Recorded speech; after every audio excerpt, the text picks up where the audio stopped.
For the final time in this 2023 IBL regular season, it is a beautiful night for baseball here at Labatt Memorial Park. Thanks so much for tuning in tonight. Reece Doumani along with Matt Hiscox here in the Game Day London broadcast booth. We've got the final one for you here in the regular season, and it's the visiting Barrie Baycats that are in town to take on the hometown London Majors. Of course, the Baycats looking to lock down second. They're in a tight race right now with the Kitchener Panthers. Just half a game separate the two clubs coming into tonight's contest. Kitchener is idle. Barrie looking to move a full game ahead. For the London Majors, they will finish the regular season as the 7th seed and will get either these Barrie Baycats or the Kitchener Panthers, depending on who gets second place in the regular season. Of course, we've already seen first locked up by the Welland Jackfish. They get the Brantford Red Sox in round number 1, who the Majors will see on Sunday afternoon at Arnold Anderson Stadium.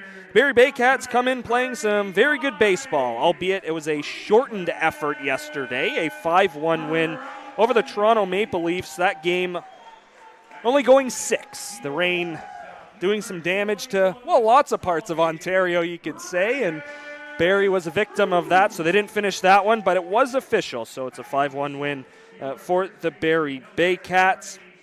As for the London Majors, has not been a good week at all. 4 losses in a row for the Majors, and that goes back to 1 week ago, a Friday night game here at Labatt Memorial Park. So they're looking to turn things around and get some momentum going into the playoffs, and it's all about getting hot at the right time, Matt. You talk about teams who are underperforming. Of course, all teams get in the playoffs, so maybe a team that underperforms in the regular season, boom, you hit the final weekend of the year, you win all 3.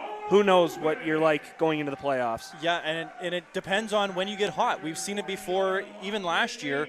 We saw it with Hamilton. They got hot at the right time. They beat Guelph in the first round, probably in one of the biggest upsets in at least my time here in the IBL, if not longer.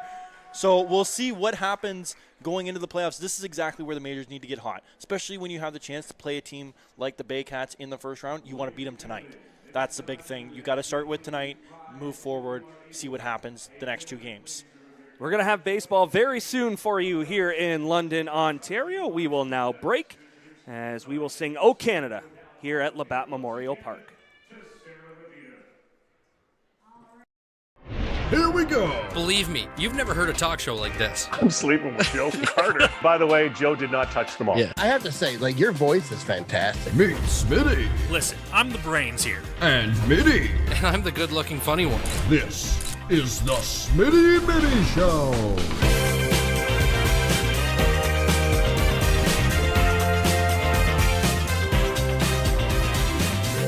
Catch new episodes of the Smitty and Mitty Show wherever you get your podcasts.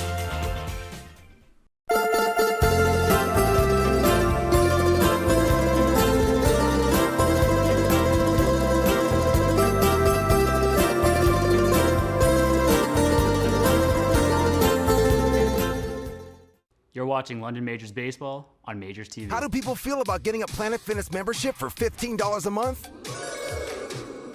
How do they like working out in a clean and spacious gym that's filled with equipment for every workout? And how about free fitness training in the judgment-free zone that leaves them feeling energized all day long? Get started at Planet Fitness today through the free PF app, online, or in-club, and start getting that big fitness energy for $15 a month. Planet Fitness is a proud partner of your London Majors.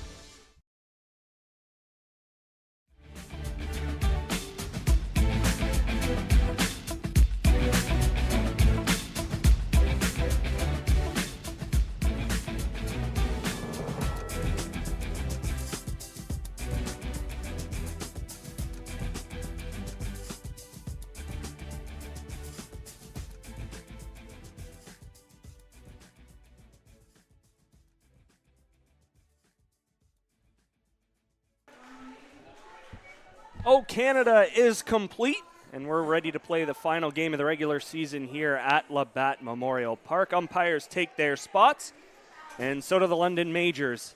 here in the top of the first. Starting pitching matchup for you, Juan Benitez will go for the Barrie Baycats. We will discuss him when he takes the mound in the bottom half of the first inning. For the London Majors, it is left-hander Alex Springer who gets the ball tonight for London, number 40 in the pinstripes. Springer's been a big surprise this year as a junior for the team. He's come in relief. I believe this is his first start this season. Correct. But a lot of his time this year has been out of the bullpen, and he's been really good. I believe there's been one outing where he's struggled a little bit. I think he's got 2 saves this year as well, if I'm not mistaken. So he's really been giving the team a dominant arm out of the bullpen as a junior, which is really good for the team to have that coming up in your system, that you're going to have a guy that has played in 5 games, and he's already pitched 10 innings. So he's pitched 2 innings usually each game, but he's been giving you what you need out of the bullpen. You're exactly spot on with that math there, Matt. 5 games this season for Springer and 10 innings total for him here in the regular season. In those 10 innings, he's surrendered 12 hits, 6 earned runs. He has struck out 11 and only walked 2. So for a junior who's looking to put himself out there and showcase himself for the future, that's a pretty good strikeout to walk ratio as his warm-up tosses conclude. And we've seen this before. Jared Lund did this a couple years ago. This is Lund's 3rd season with the team, still as a junior. But Lund did this a few years ago. He came into the system, worked out well, and has started. He's been in relief. He's pitched well for the majors. It's good to see the team is able to keep these local pitchers coming along for the team and pitch well, for the teams when need be. And he is ready to face the second place Barrie Baycats. Kenise Ejo will lead things off for Barrie. The first pitch from Springer, swung on and missed, and we are underway. Again, a gorgeous night here in London, Ontario. The skies have cleared, a little chilly, especially for a mid-August Friday. Yeah, I think I sent you the weather forecast, and I think we saw it down to 16 degrees tonight. We did. That's sweaters in the bag. Sweaters I'm and prepared. bonfire night for sure. Count quickly here, 0-2. That's going to be one of the big keys to success for Springer tonight. Junior coming in, going to have to get ahead because the 0-2 is in the dirt and blocked. A good job by Verhoeven to keep it in front. Majors line up defensively like this. Joseph is in left. Lawrence in center. Reichstein is in right. Battelle at third. Reyes Cruz is at short. Graham at second. And McGee is at first. And as mentioned, Verhoeven doing the catching for Springer. He's set up on the outer edge. The 1-2 is going to be fouled off towards that Majors dugout. Count remains 1 ball, 2 strikes. And if you're Springer, you're getting your first start in the IBL. Yes, you've pitched here in the league before, but you're getting a first start. That's huge on a kid, and he's got a catcher that he knows. Verhoeven and Springer play together with the Tomcats, so it's really good for both of them to be here together and get through this so that they both know what's going on going forward. 1-2 is popped foul. So Ejo doing a nice job battling at the plate, getting down 0-2 early. He's taken a ball and fouled off a couple of tough pitches here from Springer. 11 strikeouts already. You know he's going to be around the heart of the plate, but he's going to be looking a lot for those Ks. The 1-2 is going to be popped up. Right side of the diamond. McGee is over into foul territory, but it's going to drop, and we're going to do it again. Tough play when you get turned around like that as a first baseman. If you can get underneath it and see it in front of you, you've got a better chance. But as soon as you get turned around facing the outfield, you're in trouble on that one for sure. Yeah, almost you kind of have to hope for that over-the-shoulder basket catch once you get yourself into that position. A lot easier for the outfielders to make those than the Absolutely. Time is called at the plate. He looks like a pitcher. He's built like a pitcher. He looks like a pitcher, and he throws exactly how you want as a pitcher around the plate. Now, this is a little biased, me being a Tigers fan, but he reminds me, he looks a lot like Tyler Holton. As the 1-2 misses high. Just that reliever out of the pen. He kind of gives me the Matt Boyd feel. Oh, yeah. You know, I'm going more Blue Jays feel, but, you know, I'll pull your Tigers in a little bit, but gives that feeling to me at least. 2-2 is going to be hit in the air, center field. Catch is going to be made by Lawrence. And a good job by Springer to win that battle. 1 down here in the top of the first.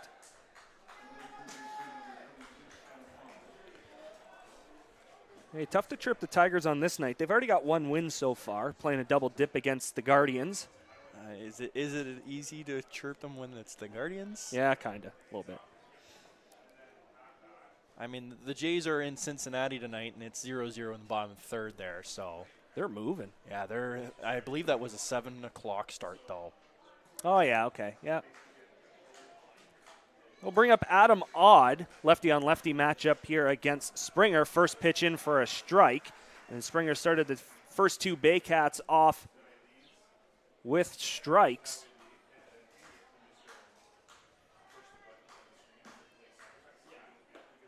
Oh, 1 took some off, and it's 0-2. So we've seen fastball changeup, and it looked like a slider mixed in there as well. So he's really given them all that they can handle at the plate. Springer set. The 0-2 is swung on and missed. A beautiful block by Verhoeven. Quickly 2 down in the top of the first. Chalk that up on his strikeouts already. That makes it 12 on the season for the youngster. In his first start, he's really going to feel well. Coming in, you want to get into a groove. You want to make sure that you're pounding the zone, getting the outs, trusting your defense. That's what he's done so far, and he's really made these Baycats look off balance there at home plate.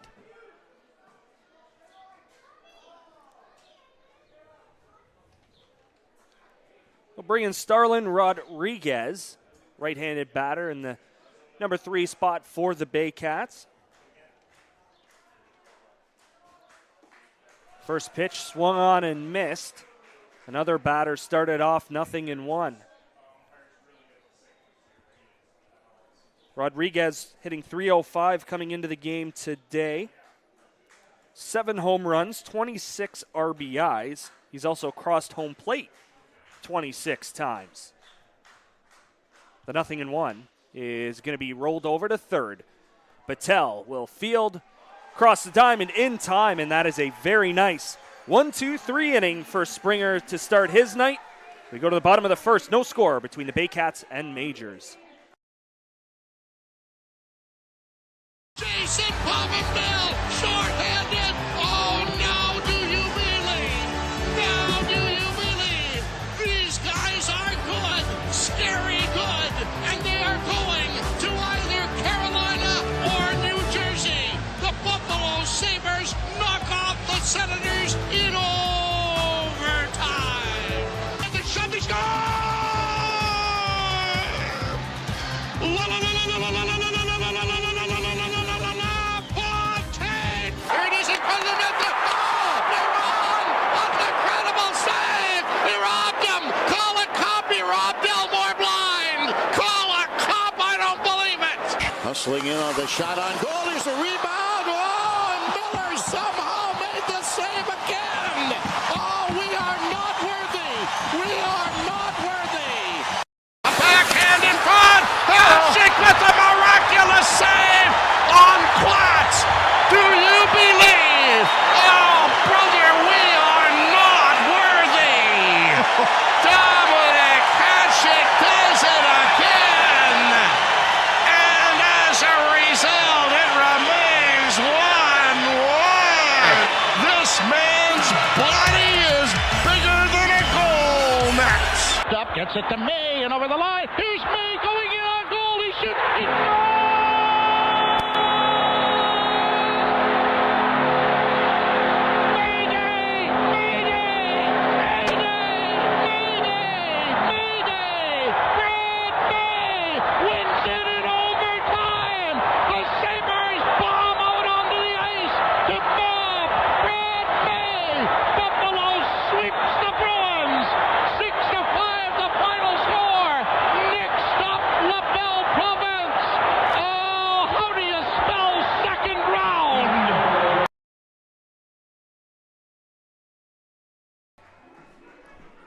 It may be a different sport, but he is a legend of his craft. Sports broadcasting world lost one of the best yesterday. Rick Jenneret passing away at the age of 81.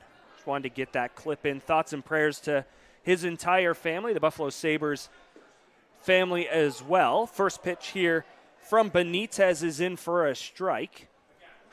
And we've been talking about him all day, you and I, throughout the day.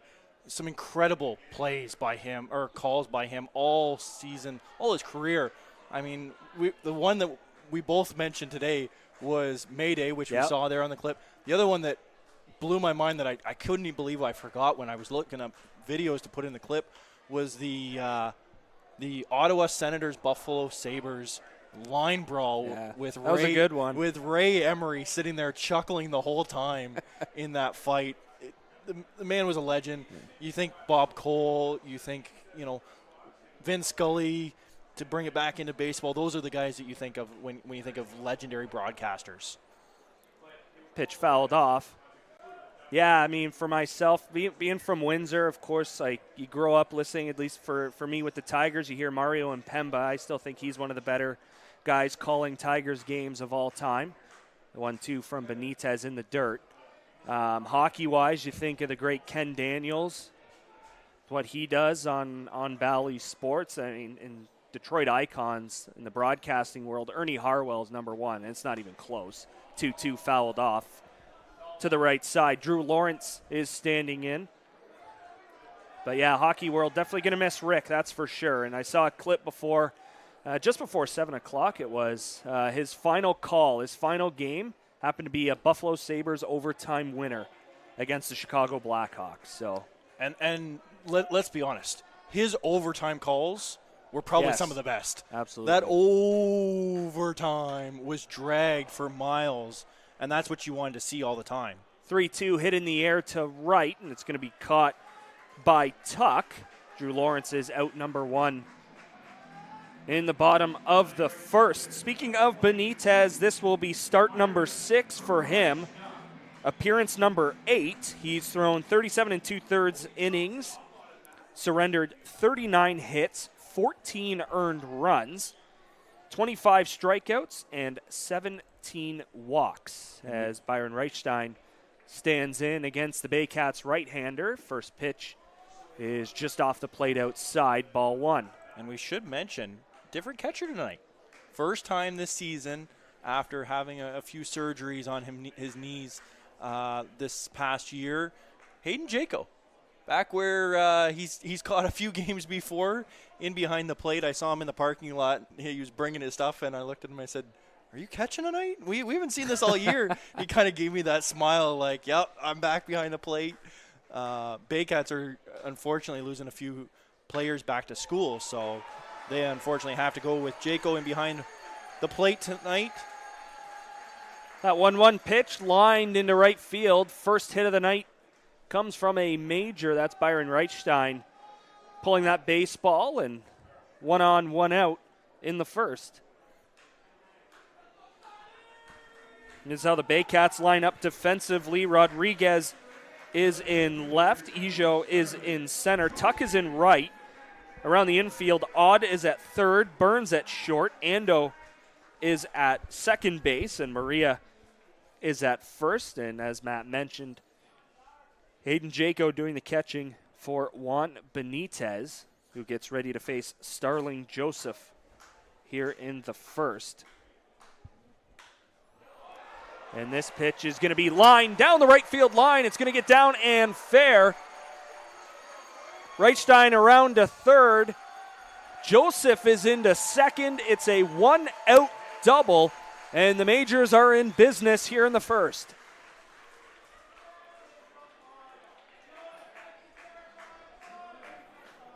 And if you're going to have anybody come to the plate with 2 on and 1 out in the inning, it doesn't matter what he's hit all season. This is the guy you want. Cleveland Brownlee, it's been a down season after having a career year last year, but you know what? I'm still taking the bet on Cleveland 9 times out of 10. Fastball, if it comes in where he needs it, he's going to make sure you pay for it and find it in the river the next day. And Brownlee provided one of the RBIs for the Majors on Wednesday against Guelph in a 3-2 loss. So he still has the ability to drive in runs as the first pitch is popped foul out of play. Now, we talked about this last time. You and I always seem to get back on our catchers every time that you're here. Did you ever wear the mouth guard? No. No? No. I believe Jacob wears it, and he wears it very weird. As soon as he takes the mask off, it's almost like a hockey player where it clips into the lip and it hangs there. Seen it multiple times with him where he clips it out there.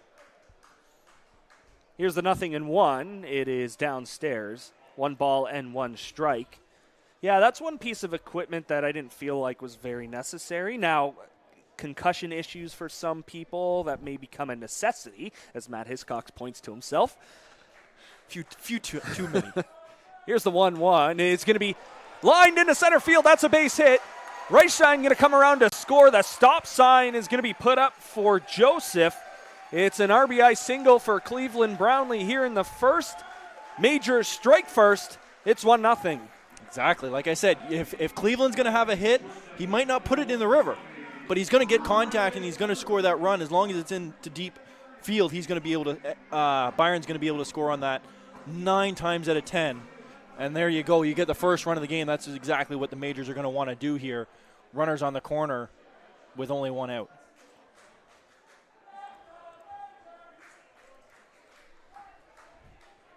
They'll bring up Tommy Reyes-Cruz, shortstop tonight for the Majors. First pitch to him called a strike.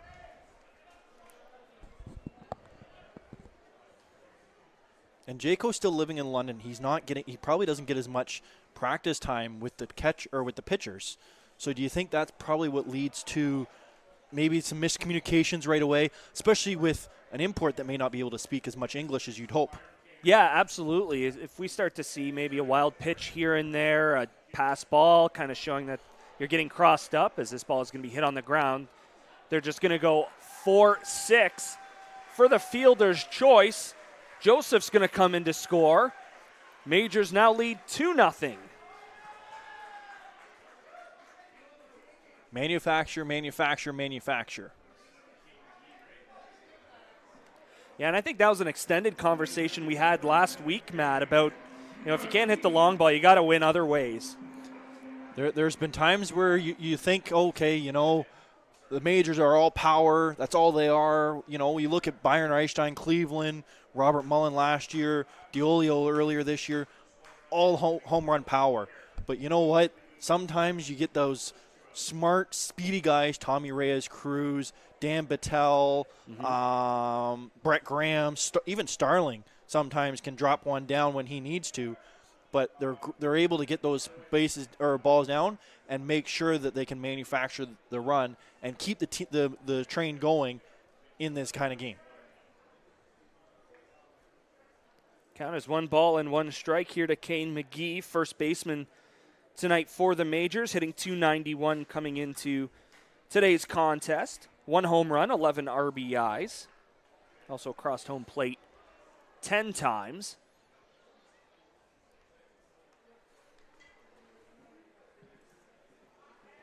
Counts 1-2. Tommy Reyes-Cruz will be off on the swing. See if Kane McGee can keep the inning alive. Brett Graham awaits on deck. The 1-2 is going to be swung on and missed. The side will be retired. However, Majors strike first, and they get a couple. They lead at 2-0 after 1 complete here at Labatt Memorial Park on Majors TV. I want to ride this pony, but I suffer from low E. Millions of people are suffering from low energy, commonly known as low E. Low E has hurt my performance in the bedroom. I haven't been able to make the bed in years. Now there's hope. Planet Fitness replaces low E with Big E, which keeps you energized and glowing all day. Simply join through the free PF app for only $15 a month. Planet Fitness is a proud partner of your London Majors.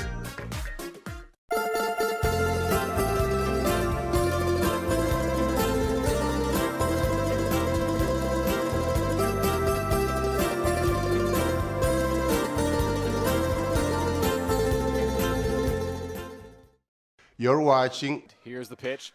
Joseph drills it to right center field. That ball's going back to the warning track, to the wall. Goodbye, baseball. Starling Joseph, a 2-run home run. London Majors Baseball on Majors TV.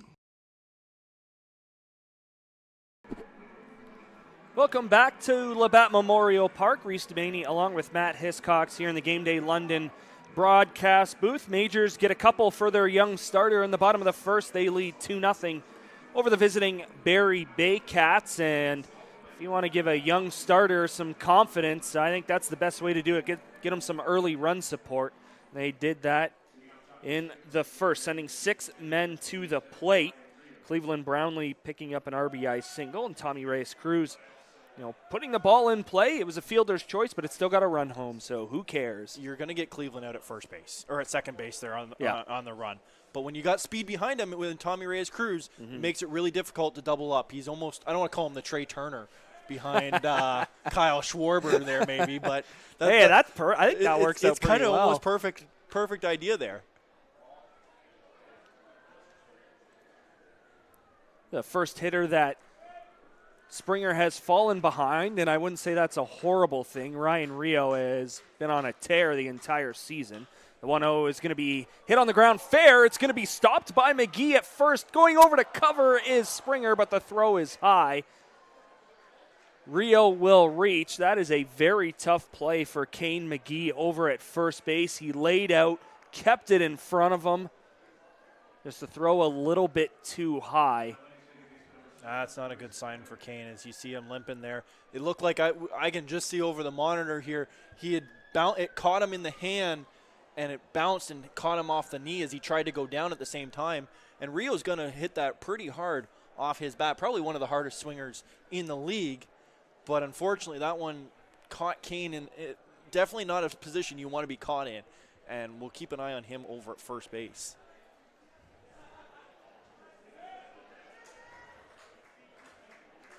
I'll bring up Royce Ando. First pitch to him is going to be hit on the ground right to McGee.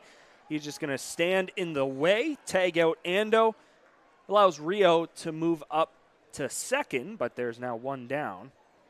And that's another option or another example of speed coming in behind you.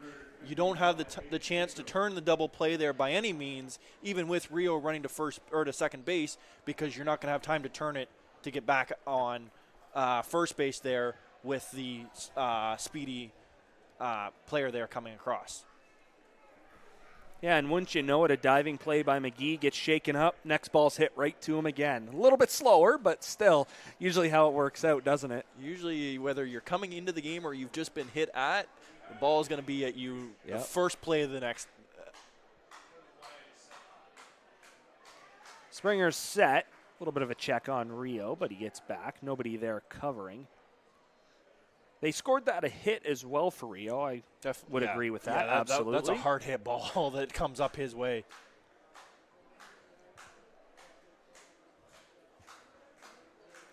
Springer set again. First pitch to Jaco is popped up into right field. Reichstein moving over. He makes the catch. And the throw goes right to third within half a foot of the bag.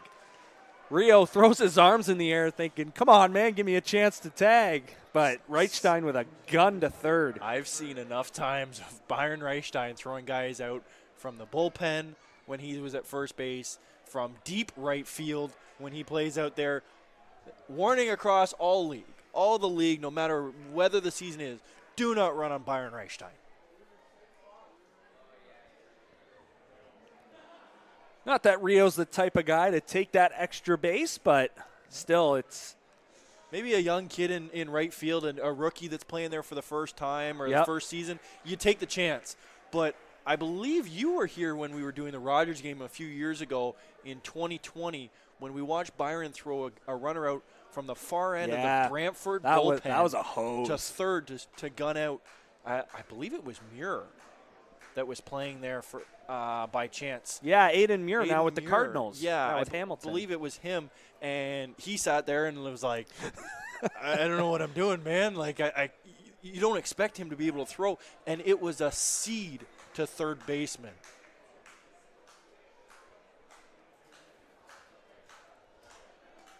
Carson Burns standing in, lefty-on-lefty matchup against Springer. The count 1-1 strike. Here's a pitch from the Majors starter. It's going to be popped in the air to left. Should be a can of corn for Starling Joseph. He grabs it, and the side is retired. So one hit, but no damage for Springer. He gets through the second, still leading 2-0 over the visiting Baycats. A good start for the young kid. He comes into the game looking to get the best start as he can, go as deep as he can. He started before. Not in the IBL, he started before in with the Tomcats, so he has that experience. He knows what it takes.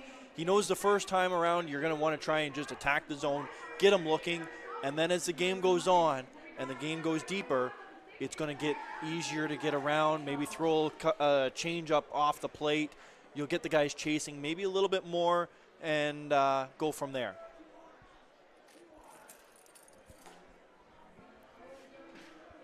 Yeah, definitely a tall task, I would say. The second seed in the league, junior getting his first start. I know back in, would have been either 2018 or 19. I think it was 2018 when my brother ended up making his first start in the Intercounty Baseball League. It was right here at Labatt Memorial Park, and I don't think it gets any more intimidating than that.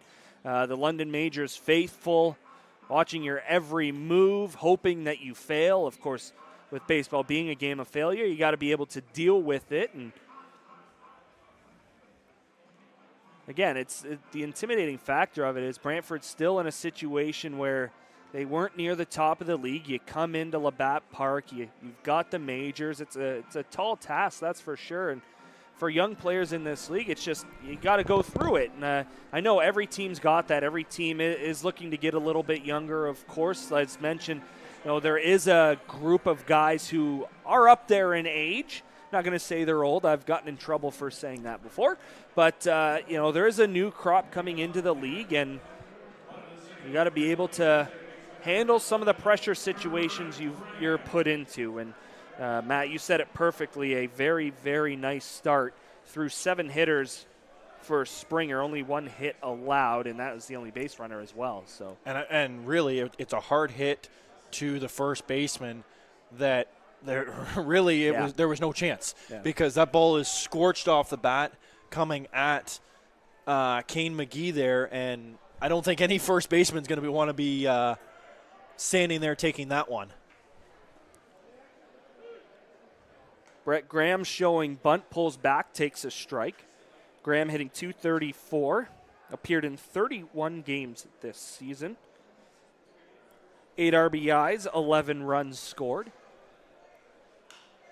Here's the 0-1. Ball is hit in the air to left. Moving back in, making the play is Rodriguez for out number 1. And that was a really hard hit ball there, and he put it deep into the outfield, but unfortunately not able to get past or get into one of the gaps there to get on base.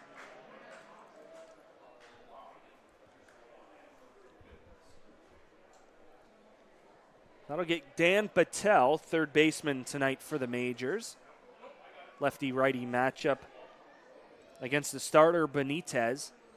And we were talking about how cold it was. He was out during BP wearing a balaclava. 1-0 taken down. Now, I may sound a little interesting for not knowing this, but what the heck is that? Ski mask. Oh, all right. Full ski mask all with the head. Could have just said ski mask. We're Canadian. It's balaclava. Ball hit on the ground into right field for a base hit.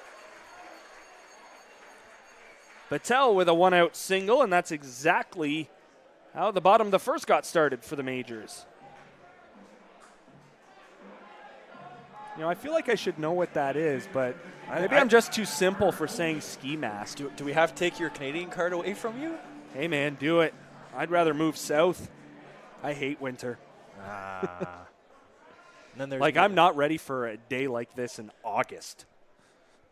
It'll be a one-off. I would say tomorrow I think it's supposed to be like 25 degrees. So this ball is hit on the ground to short. Hit and run was on, and that was perfectly executed by the Majors. Didn't resolve in a hit, but Still got the defense moving. Burns going towards the bag, had to reach back. Made a really nice play on the ball to throw across the diamond in time to get Verhoeven. But again, the hit and run works out. Patel up to second, and now that gives Drew Lawrence a chance to drive in run number 3 for the Majors. And Drew's always a contact hitter. He can drive the ball gap to or line to line, and he's going to be able to get it on the ground and use his speed. See if he can take advantage of it here and maybe get another one on the ground and move the runner up and get himself to first base at the same time.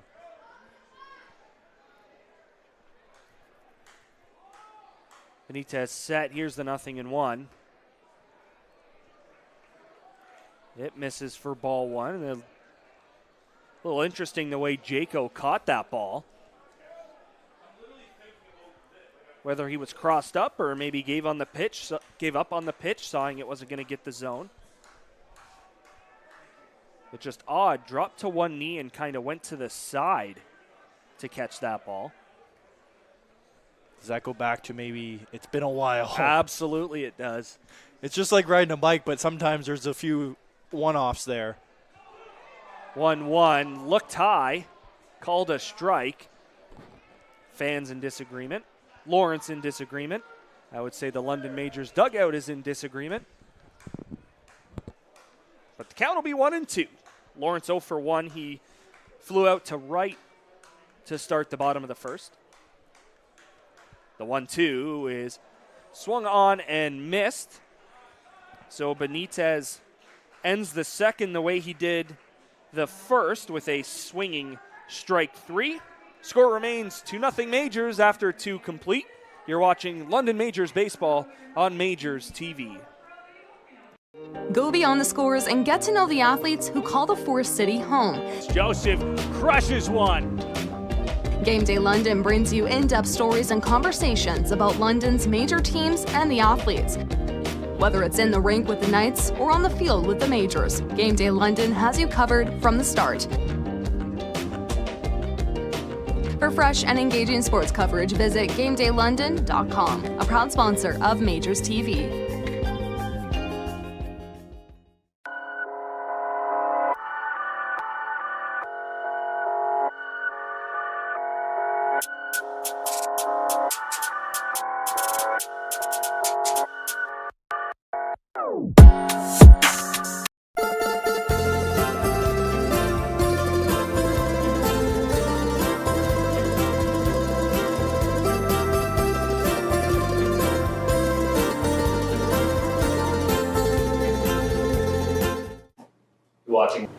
You're watching London Majors Baseball. London Majors Baseball. London Majors Baseball on Majors TV.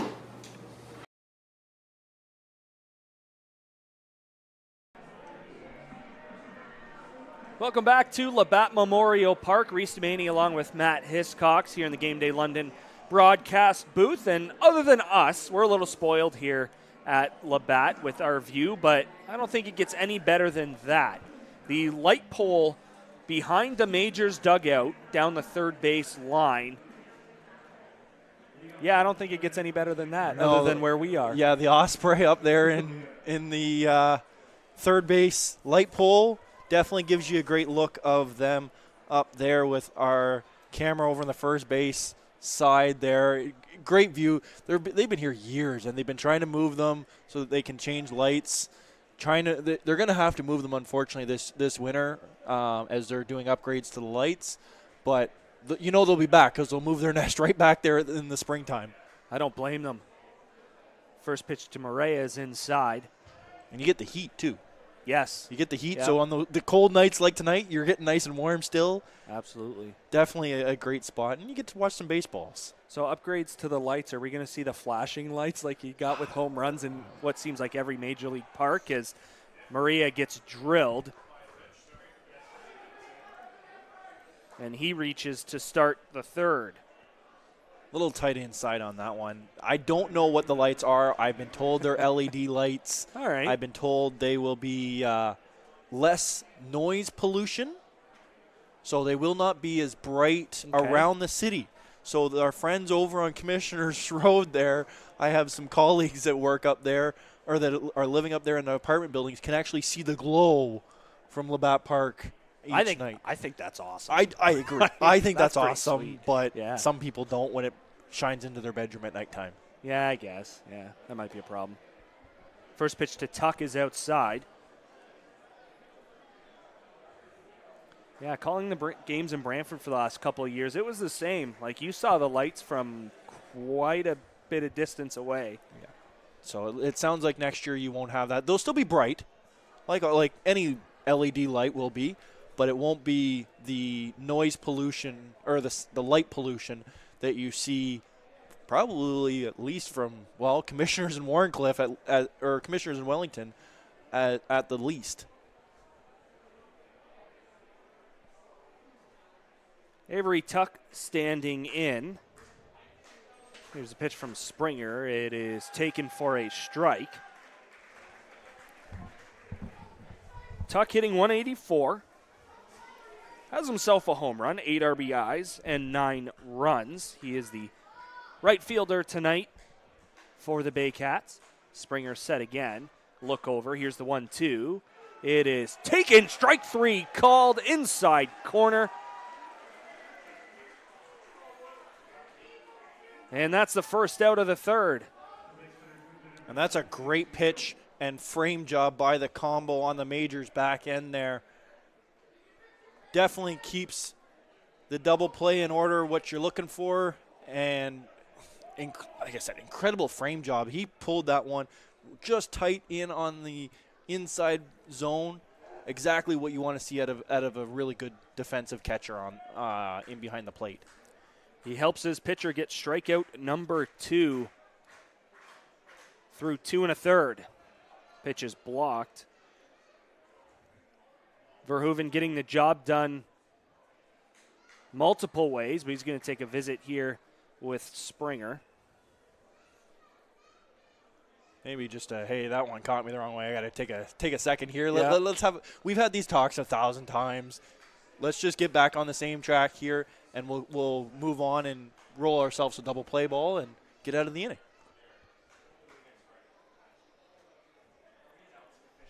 Always one pitch away when you keep the ball low.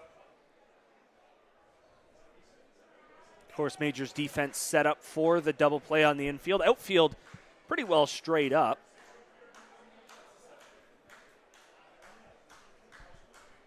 Here's the 1-0. It is not close. 2 balls and no strikes. Good hitters count here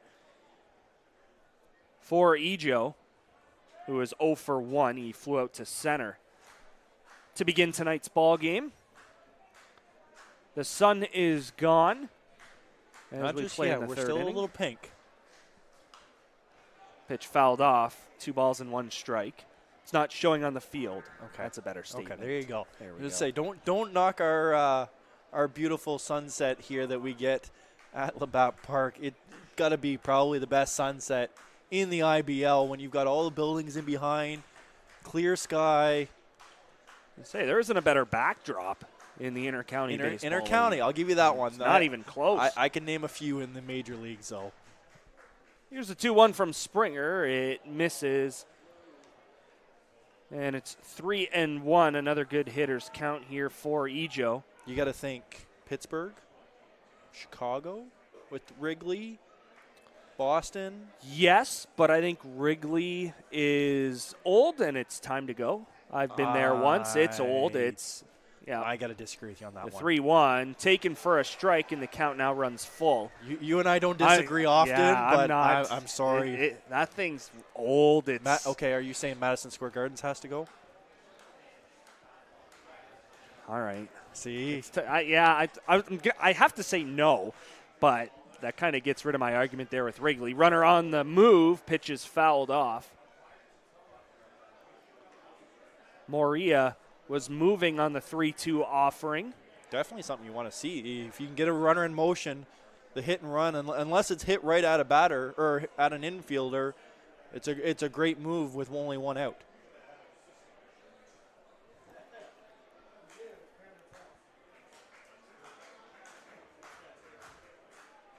I still throw Detroit in the conversation with the best backdrop. Here's a 3-2, is going to be lined into left field for a base hit. Second hit of the day for the Baycats comes in the third with one out, and that was hit very hard through the infield. Definitely tough one to move on that one. Moria just moves up to second. And it's first and second, one out. We have a stop in play here. We're going to get a mound visit.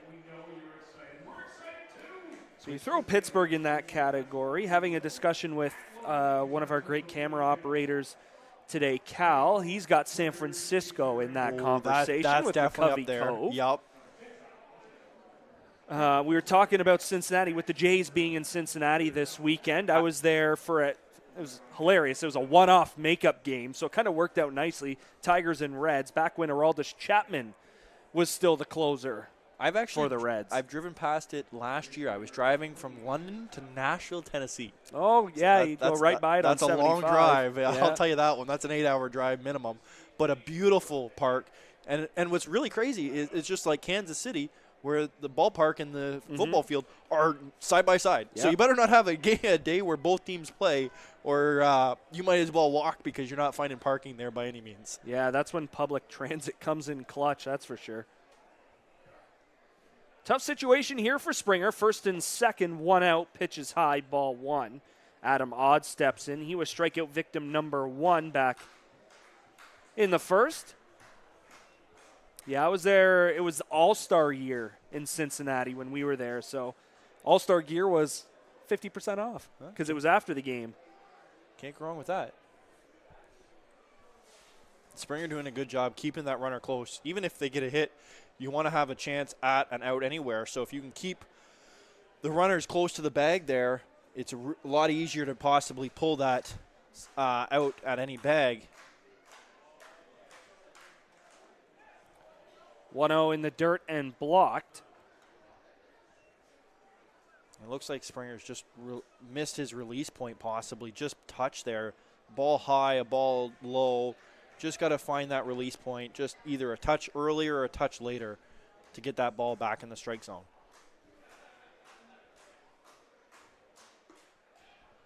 (2-0), and that's a perfect spot for a 2-0 pitch. Once you're back in there, you just keep going, keep attacking, and trust your defense. You'll be able to roll something up, even get one out. That keeps the line moving and gets you out of the trouble. Here's the 2-1. It's going to be hit on the ground to second. They're going to go 4, 6, and 3. They got him. Throw just beat Odd at first base. Springer gets his double play, and that's how the top of the third comes to an end. Majors continue to lead. It's 2-0 after 2.5. And a double play ball is exactly what you're looking to pull on that one, because if you can pull that double play, you lose the speed runner at second base there, and you're able to quickly get out of the inning and get your bats back on the board, hopefully to increase that lead there. Especially with the part of the order that's coming up. We're going to go 2, 3, 4 for the Majors. Reichstein, Joseph, as well as Cleveland Brownlee. We take a look at the out-of-town scoreboard. Only 2 games on a Friday night. Final weekend of the Intercounty Baseball League regular season. And it's in Hamilton. 2-1, Brantford leading the hometown Hamilton Cardinals. Again, Brantford's already locked up in the standings. They are the 8th seed, and they get the Welland Jackfish in round number 1. As perfect timing, Matt. There are the standings for you. So it'll be Welland and Brantford. London already locking up 7, so they will get Barrie or Kitchener. There's also still a little bit of a fight in the middle there. Toronto, Guelph, and Hamilton. Only 2 games separate all 3 teams. Of course, you see the Maple Leafs there having a game in hand. They'll now have 2 games in hand following the conclusion of the Cardinals-Red Sox game tonight. Royals will have 1 game in hand on the Cardinals, but still a little bit of a fight going on there. things getting interesting. It's nice to see races at the end of the season. I mean, Welland was not an early pick to be first in the regular season, but they looked like they were on a mission to get there right from the start. They've led the pack most of the way throughout the entire Intercounty Baseball League season. So, well, and you think about it, Guelph and Toronto play twice this weekend too. So you've got 2 games that could be huge in the standings, and there's still a possible game between the Majors and Royals that correct. That the could makeup. It could be just null and void, not happen, but it could mean a lot if Guelph has a chance to pass Toronto, and that game will happen either probably Monday or Tuesday in Guelph.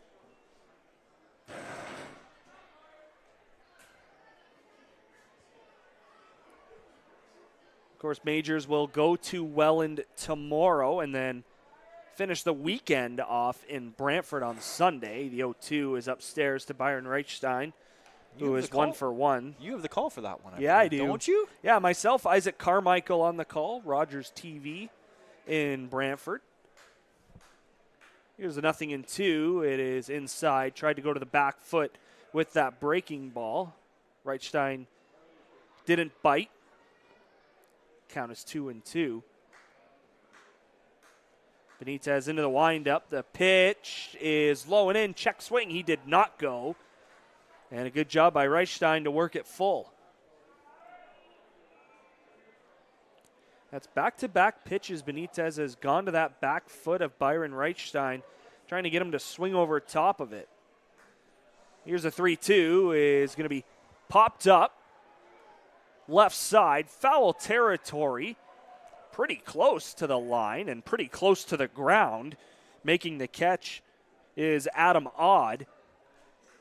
And Reichstein is out number 1 here in the third. Well, and if I'm going to miss inside to Byron, because I do not want him to get out in front of one, because when he gets out in front of one, I'll tell you where it's going to land, and it won't be within the friendly confines of Labatt Park. We've seen him put one. Actually, I don't know if you've seen him hit one, but Noah, Dylan, myself have seen him hit one off the wooden fence out there in center field. Oh, my God. Now that's a shot. Fair and foul. Wow. First pitch inside to Joseph.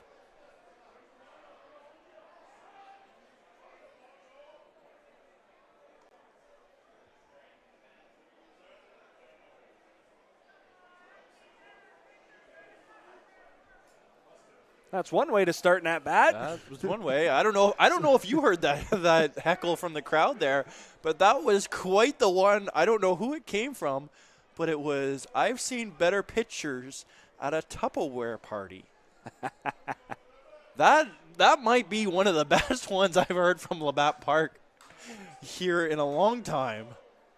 Here's a 2-0 hit on the ground, but foul just outside of third. Yeah, this is a very nice crowd here on a Friday night at Labatt Memorial Park. The hoodies are out, but fans definitely enjoying some baseball tonight.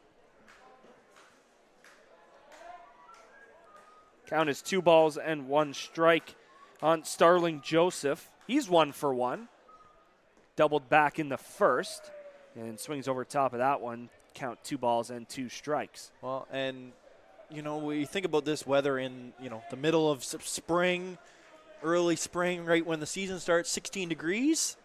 That's shorts weather for us Canadians, but after 25, 30 degrees all winter or all summer, 16 starts to feel like 4 and 5 degrees.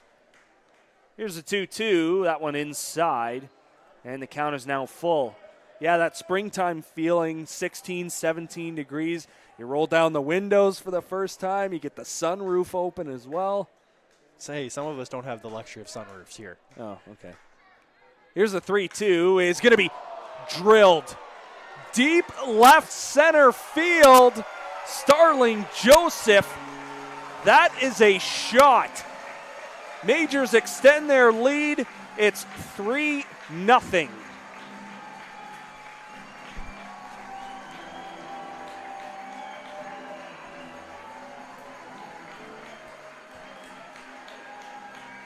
As you see there on the mobile cam, Starling Joseph enjoying that one. he definitely put a charge into that 3-2 pitch, giving his team a 3-0 lead. And as always, that mobile cam presented by 519 Jersey Auction, the #1 jersey supplier in London, giving us a very good view at both the round trip by Joseph as well as that celebration with his majors teammates. Now here's the first pitch to Brownlee, and it's hit in the air to right field, but it's going to stay in the park. Tuck is going to make the catch, and that is out number 2. And that ball was hit a long way. I don't know if that one was close to our center field camera here, as I had missed it off the bat, but he put an absolute charge into that one. Just by the sound of it, you could hear it. It was going to carry, and the celebration just makes it even better. The team down on themselves in some games, not being able to come out on top how they want to, and the team is still happy. They still excited, and especially when one of the most dancing players in the IBL can hit one like that, you all got to get up and dance with them. And this crowd is definitely feeding off of the energy that he brings. You hear the Let's Go Majors chants by the kids who are getting ready to run the bases. Are you sure you don't want to go down there and run with them? Man, it's tempting. The 1-1 swung on and missed, but I don't run anymore. That's one thing I've given up on. Too much of that Kachina pasta, right? Yes, absolutely. Man, there's a lot there, and it was very good. Here's a 1-2. It's in the dirt and blocked. Tommy Reyes Cruz hit into a fielder's choice in the first. Brought home a run as Starling Joseph crossed the plate.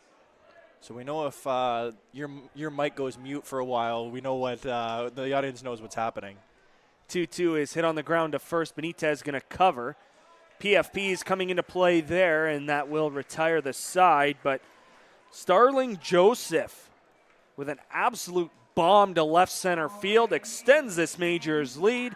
They lead it 3-0 after 3. You're watching London Majors Baseball on Majors TV. Here we go. Believe me, you've never heard a talk show like this. I'm sleeping with Joe Carter. By the way, Joe did not touch the ball. Yeah, I have to say, your voice is fantastic. Meet Smitty. Listen, I'm the brains here. And Mitty. And I'm the good-looking funny one. This is the Smitty Mitty Show.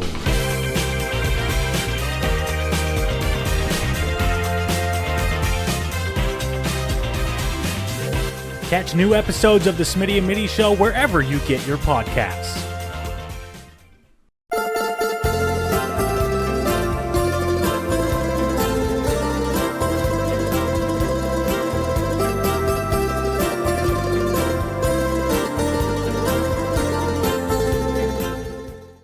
You're watching London Majors Baseball on Majors TV.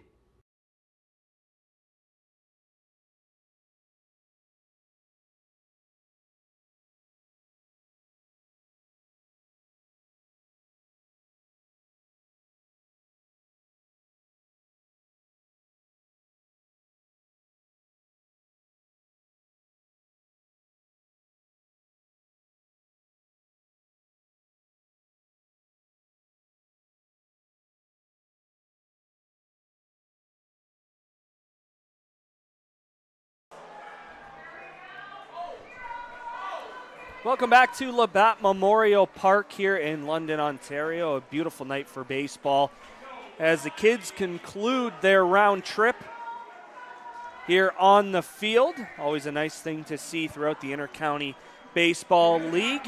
And it's going very well for the Majors so far. 3-0 through 3 complete.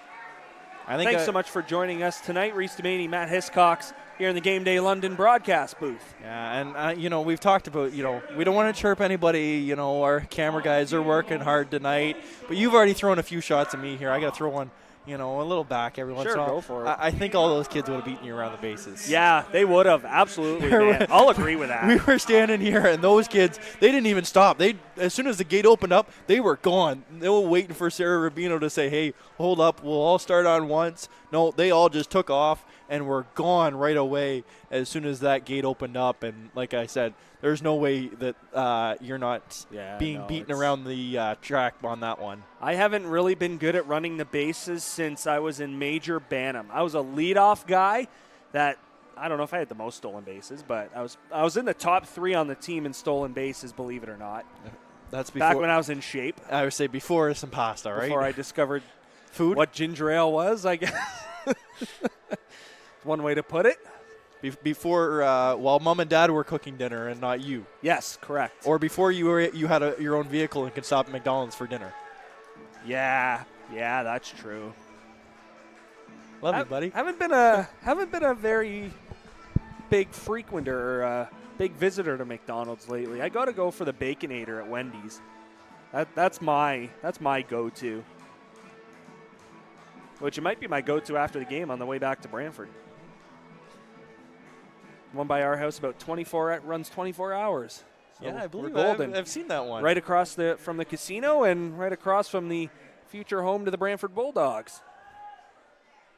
Saw a Knights jersey here tonight, so the OHL fans around are getting ready. Yeah, following a Western Conference championship. I'll have a few trips up to Brantford, Guelph this year. Yeah, you got to get to Brantford, man. I've already. It's a home opener. Yes. It's already on the list. Sold out against Oshawa. It's going to be one heck of a night. I will say there's a nice new video board. Yes, center hung that's going up there. I'll be up there actually in 2 weeks. Nice. To watch it be installed. Right on. Yeah. So that's cool. It's gonna be really nice. I've seen the renderings of that, and it is incredible.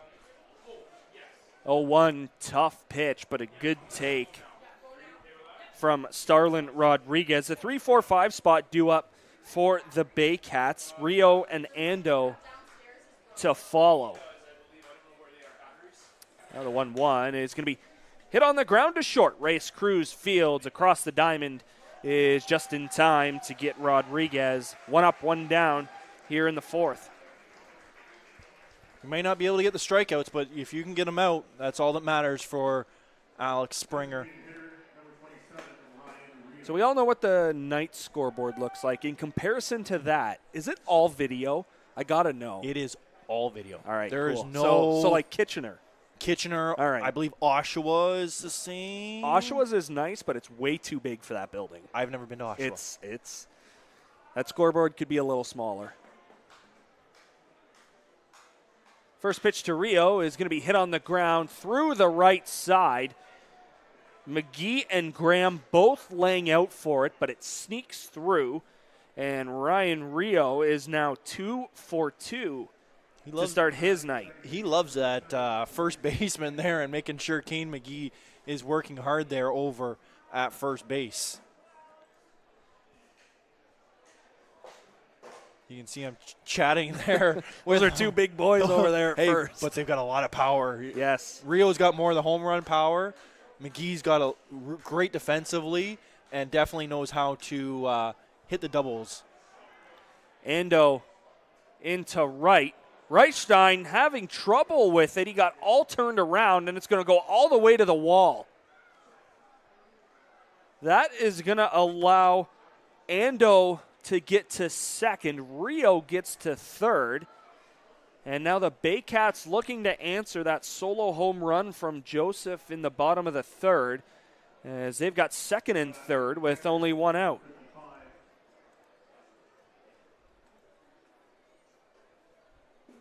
And definitely not something to fault on Alex Springer there. Great pitch, looking to get out of it, or get the second out there, but tough one for Byron Reichstein there. So we'll get another mound visit here.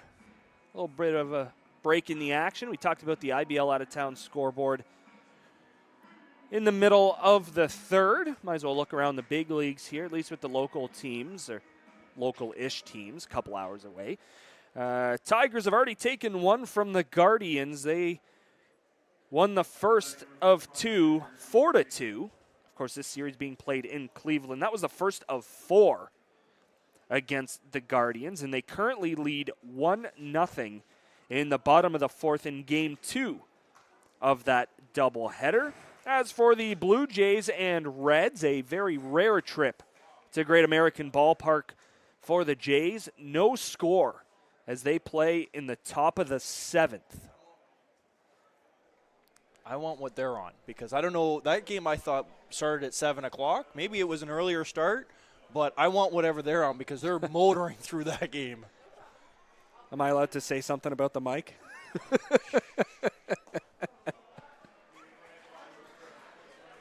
Pitch swung on and missed. We like to have fun up here. The laughs are fun. That's for sure. Thankfully, there's no camera on us tonight. Yes. I'm thankful there's a camera never on me. Got the face for radio.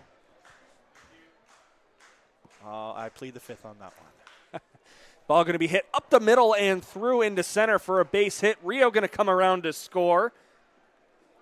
Ando right behind him. Hayden Jaco getting the job done against his former team. It is a 2-run single, and just like that, it's a 1-run ball game. Yeah, it doesn't take long for these Baycats to get going on the run. So Springer will try and get back into things here.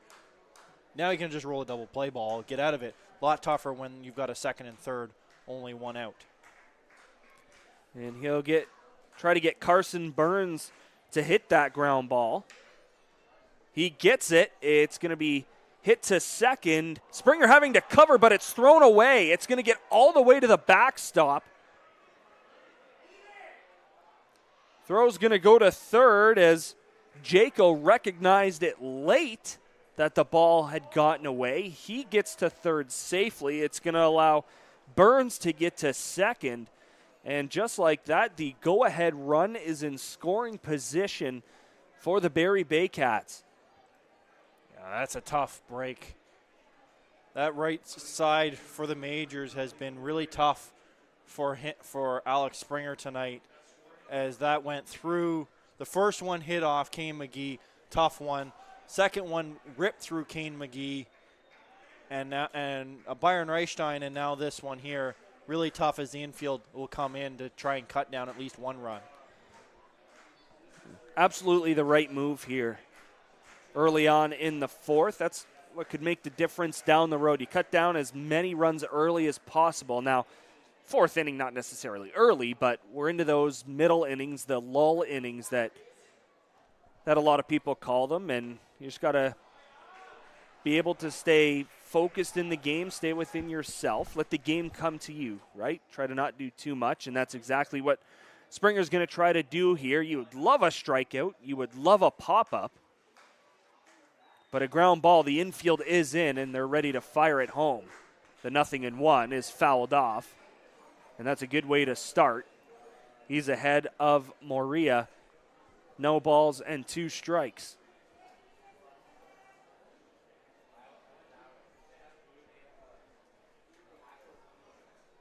Outfield straight up. As mentioned, infield is in. It's a lefty-on-lefty matchup here with Moria and Springer. Springer comes set. The 0-2 is popped up. Foul territory. It lands in the Majors dugout. Battelle going full out for that ball, understanding how important that second out is for the Majors. Yeah, you want to be able to try that and get it anyway, especially when you're going over to your own dugout. You know the team's going to have your back, and they're going to make sure you're not going to get hurt. But if it's anywhere else, it's definitely a lot harder for yourself to be safe on those plays. Not that any other team's going to let anything happen to you, but it's definitely a lot harder because you don't recognize the voices, you don't recognize anything by any means coming to you unless you've played on that team or know a couple guys. You're not going to recognize those voices coming around. That definitely would have been a 50-50 ball if he got to the railing. It was close enough that if he got a good enough dive, there was the chance, but it falls as the 0-2 is upstairs. Would have taken you back to when Derek Jeter just absolutely laid out into the stands. You got to remember down the left field line. We're Blue Jays and Tigers Nation, so you got to go Josh Donaldson here in Tampa Bay there when he did it to the Rays. But he plays for the Yankees now, so there you go. 1-2 fouled off. Okay, he barely plays for the Yankees. That's a better term. We're nice here on Majors TV. Remember that. We like everybody.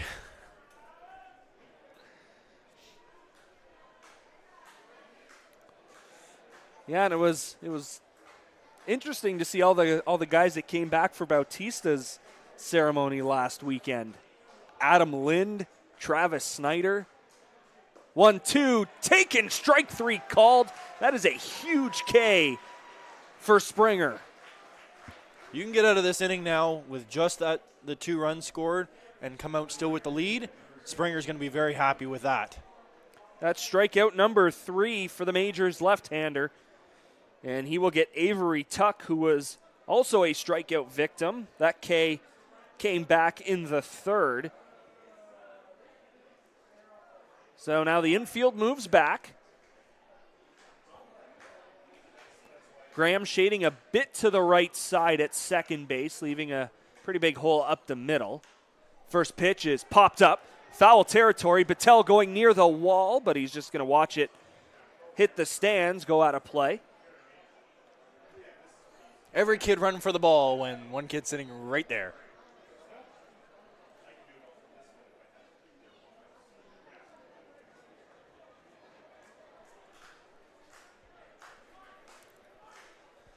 I've only ever caught one foul ball at a major league game.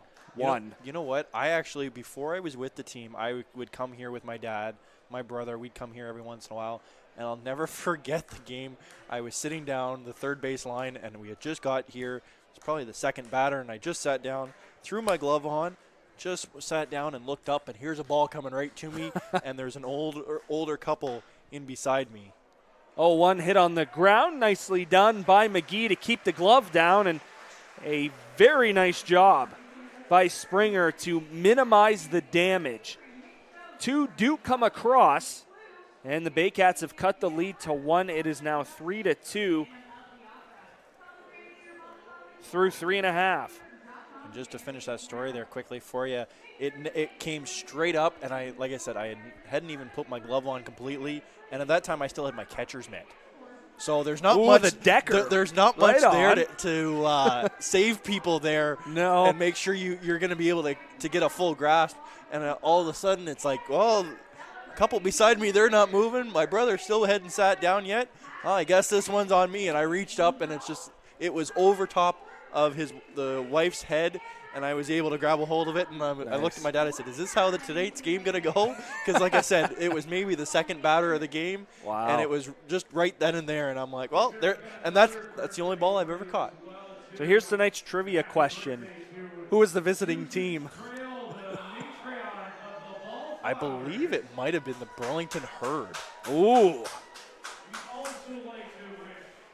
it's a nice throwback name. Of course, they are now the Welland Jackfish.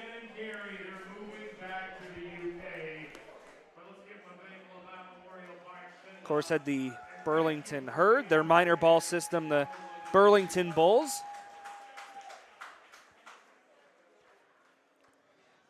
Remember that ball diamond right behind Nelson High School. Fieldhouse Pirates have kind of made it their home. I actually never visited that park. I wouldn't recommend it. The only park in the league that I have not visited, and because I hadn't gone on the road yet, we had Doc Palmer was doing our broadcast at the time, and Doc was doing an amazing job with what he was able to do there. He was broadcasting it from his cell phone with another gentleman, and they would do each game on the road, and I was just doing photos and socials at the time, so I didn't have really a need to go on the road. And then the next year they moved to Welland, and I never got a chance to visit that park. Yeah, I'd been there once, and it was to play. It was a junior game, of course, playing Burlington. For whatever reason, I remember this. The home plate umpire wore beige, but the base guys had black on, so didn't really understand that. But playing third base in that game happened where it was a close play, bang, bang at third. Guy slides in. He was safe. I'll give him that. He was called safe, but broke the bag, essentially, like the peg, the metal peg. He slid in so hard he broke it. And because I'm the smartest guy in the world, I decided to pick it up by the broken peg and cut my right index finger on that peg. As I mentioned, I'm the smartest guy around, so I picked it up by the broken peg. Yep. Hey, you were young. We'll give you the excuse. You were young. Man, that was only 5 years ago. I was 20. You were 20. Probably too many beers the night before. Pitch hit in the air, deep center field by McKee. Ball going back, and it's gone. Well, that's a nice way to answer. Kane McGee leads off the bottom of the fourth with a solo home run. Majors have gotten one of the runs back. It's now a 4-2 ball game. And that's McGee's second home run of his IBL career. His first here at Labatt Park, his first one that he hit was at Jack Couch in Kitchener, and that one was probably close to almost 390 feet from home plate as he went right over the championship sign there in center field. And that was an incredible hit by Kane McGee. I don't think he's feeling any effects of that rip by Ryan Rio earlier in the game. And you called that when they were standing at first base together. You're saying there's a lot of power in that picture. Hopefully, there you go. Hopefully, only one of them is hitting something like that tonight. Correct. Here's another fly ball. This one into center and playable. Moving over is Ejo. Brett Graham is out for out number one in the bottom of the fourth.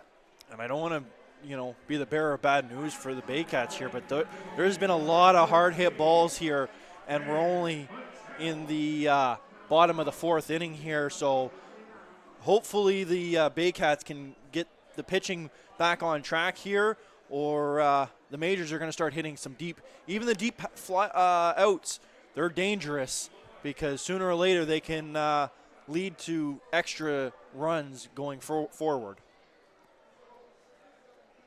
Yeah, that's the thing about Benitez. He provides a lot of the power, so really you just got to put a good swing on it and drive the ball. And McGee, I don't want to say he struggled by any means this year, but there's been times where he's been down on himself. He's been roughed up on himself, and now that home run, especially here at Labatt Park. Labatt Park's not a small park to hit a home run. We've seen Diolio hit one to 402, but that you got to really get one out there, and McGee definitely got one deep into the outfield. Here's a 1-1, going to be hit on the ground, up the middle into center field, a base hit. Dan Battelle going to take a wide turn around first, but decides to stay put, and it's probably a smart decision. He's on with one out, and that's going to bring up Brad Verhoeven. And that makes Dan Battelle 2 for 2 out of the 8-hole tonight. So you're seeing that lineup being lengthened here by a lot of contributors through the first 4 innings. Of course, a lot of the damage being done near the top, but you get that guy in the 7, 8, 9 spot that has himself a good game, ends up being the difference in some cases, and Dan Battelle has done a nice job of that. He's off on the pitch, and it's fouled straight back. Battelle, a really good jump over there at first base, but going to have to retreat, and the count's going to be 0-1. Speed kills. Speed kills, power kills, and that's what we've seen over the years for the Majors, and that's definitely what the team is working on here tonight. 6 stolen bases on the year for Battelle. He now gets checked on over there at first base. Juan Benitez looking in, comes set at the belt. The 0-1 is going to be lined into center field. That's a base hit. Back-to-back singles here in the fourth, and it's going to be misplayed. It's going to get by Ejo. They are going to wave Battelle around third. He comes in to score. So chalk it up as a single for Brad Verhoeven, and then an error on the center fielder, Ejo. Both those runs being answered here by the Majors. It's a 5-2 ball game. Anything you can do, I can do better. And as we come back to the top of the lineup, it's going to be Drew Lawrence with an opportunity to drive home another run. And things have gone so quick that I haven't even been able to keep up with the scoreboard.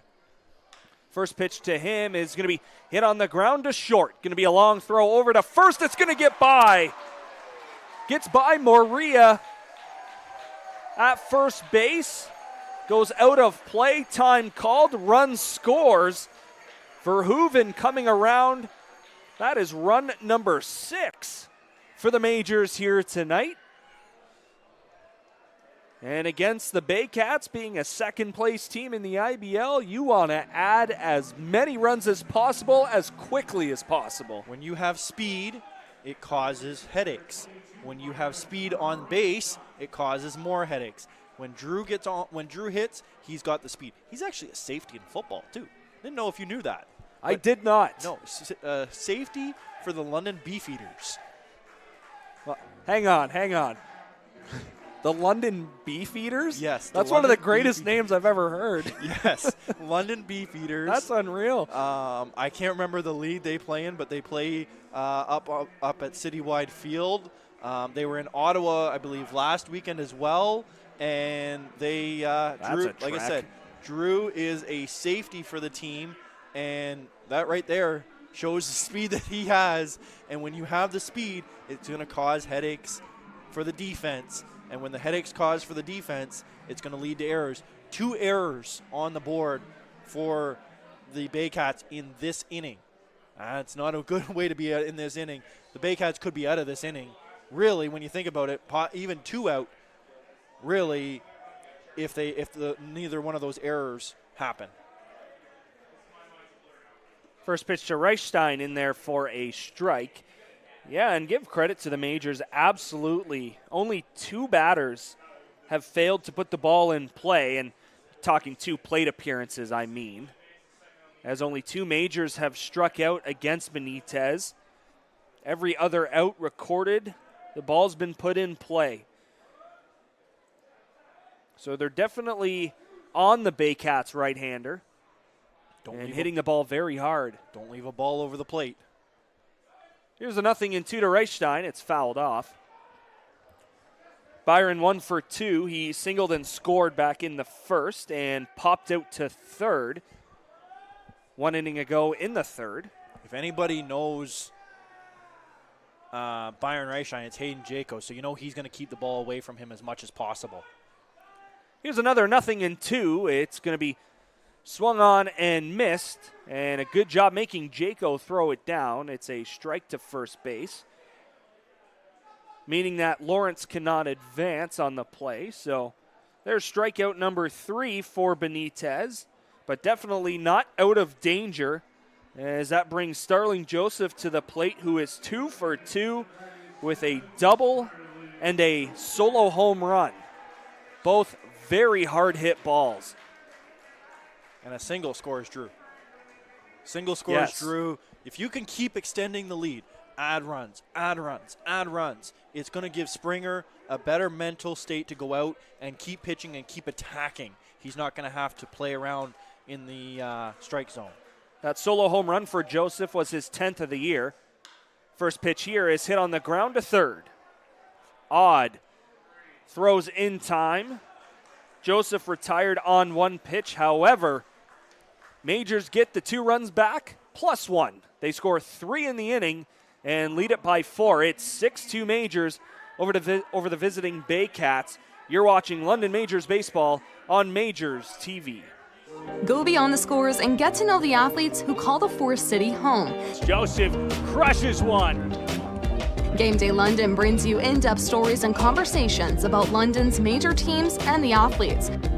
Whether it's in the rink with the Knights or on the field with the Majors, Game Day London has you covered from the start.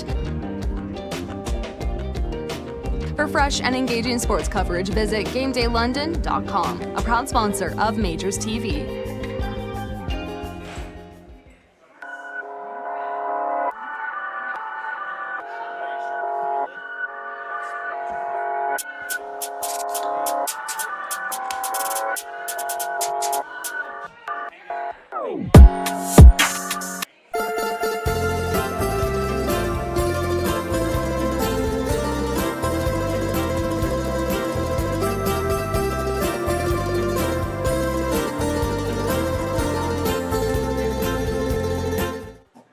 You're watching London Majors Baseball. London Majors Baseball. London Majors Baseball on Majors TV.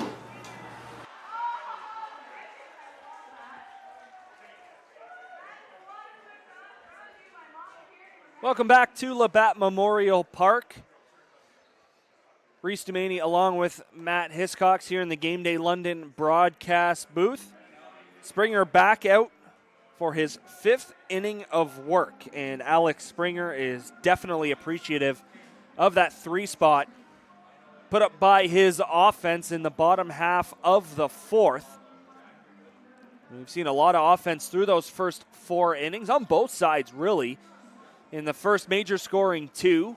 Wouldn't see another run across until the 3rd, extending that lead to 3-0. Baycats would get 2 in the top of the 4th before that 3 spot by the Majors, giving themselves a 6-2 lead. Hits in the game, already 9 for the London Majors and 5 hits for the Barrie Baycats. Baycats with 2 errors on the night, Majors with 1. 2 errors in the last inning, we should say. Yes. That leads to that helps the Majors get the 3 runs. I'll bring up Ejo, top of the order for the Baycats. They sent 7 men to the plate in the 4th inning.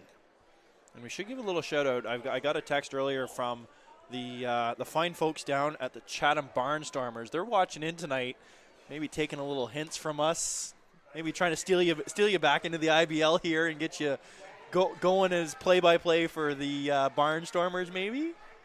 At that field, I'd absolutely take that gig.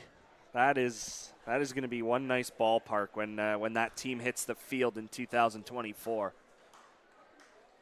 1-1 swung on and missed. And if you're Springer here, you've got yourself a 4-run lead. Yeah, it's not as much to maybe have the mindset of just throw strikes, let them put it in play, but still, it's big enough where, keep your defense on your toes, make sure that they're still engaged in the game, and understand that you do have them behind you. It hasn't been a strikeout-heavy game for either team. But for Springer, I think it's very important to stay around the strike zone and make sure that the Baycats continue to put the ball in play. Make them make the plays that you have to react to. Make them put it in play and let your defense do the work. 1-2 popped foul.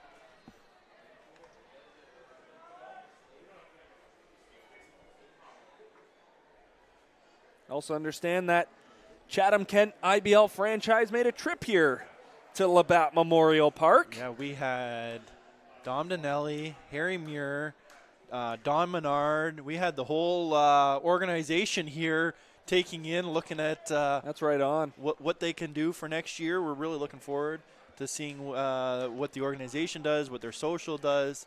They were even looking at it and like, can we just take this setup that you guys have here and take it down to our booth? We got a smaller booth, but we'll just take all of this stuff with us. We'll find a way. Yeah, we'll find a table outside the broadcast booth or something. Actually, that's what Noah did his first year in Guelph. 3-2. Check swing foul tip, strike 3. Another K for Springer.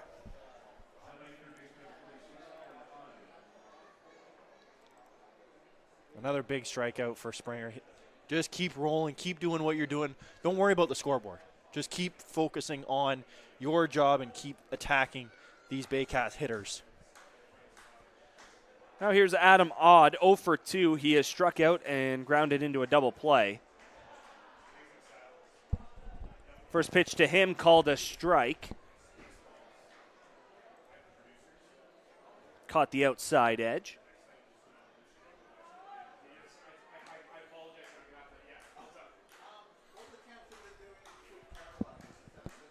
Now the 0-1. Swung on and missed. A very big swing from Adam Odd.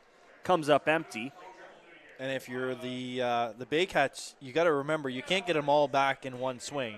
You got to keep working, get on base for the whole lineup. This lineup can put runs on the board in a hurry, so you got to make sure that you're doing your job.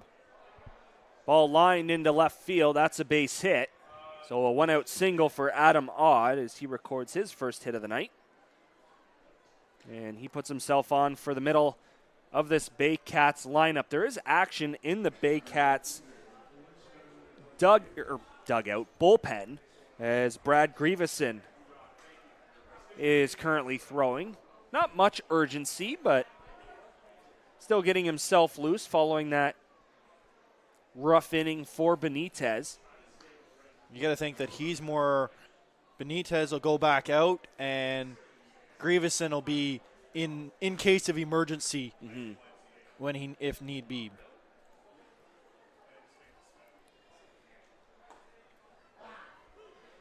Pitch in there for a strike to Starlin Rodriguez. He's 0 for 2. He's hit a couple of ground balls, one to third and one to short. Springer set. Here's the 0-1. It's going to be hit in the air to center field. Lawrence going back. He's just going to turn, and he is going to watch that ball fly out of here. A 2-run homer for Starlin Rodriguez.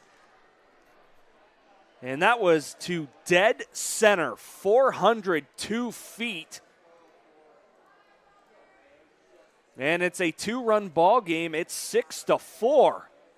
Well, and that's how you answer. Like I said, this team can put up runs when need be. They definitely have the power to, and they just showed that they can do it with one swing of the bat.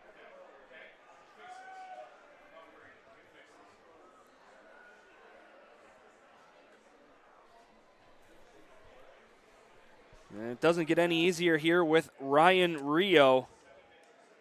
341 average coming into play tonight. 11 homers, 47 RBIs. A man that can hit the ball hard. He can hit the ball far. Can't leave one out over the plate. The 1-0 is way inside. That's one way to keep him off balance, keep him uncomfortable at the plate. Sometimes you might miss those. They may be misses, but sometimes they're good misses to keep the heavy hitters that can pull that ball deep out of the field out of the plate.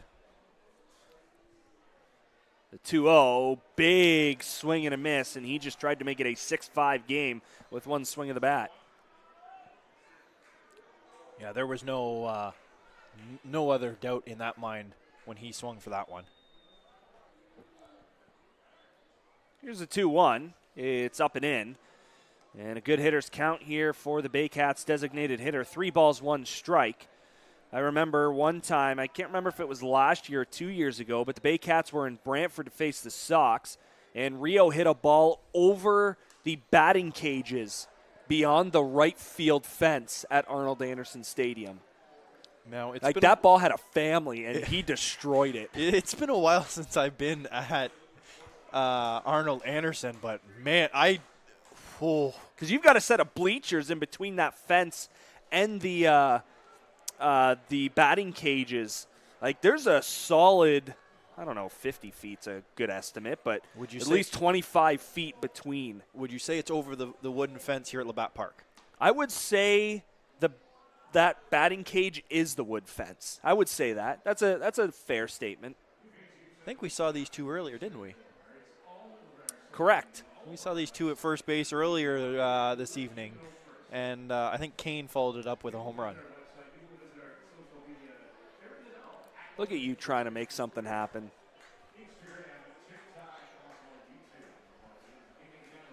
Meeting on the mound there. Get Springer some time there to, relax, calm down. Even get the action in the bullpen a little bit more time to start throwing. But either way, Springer's still in this game. One pitch, once again, away from getting out of this. Yeah, that's Braden Farrington that's throwing in the Majors bullpen. And again, not with a whole lot of urgency, but he has towed the rubber and he is throwing pitches in the bullpen.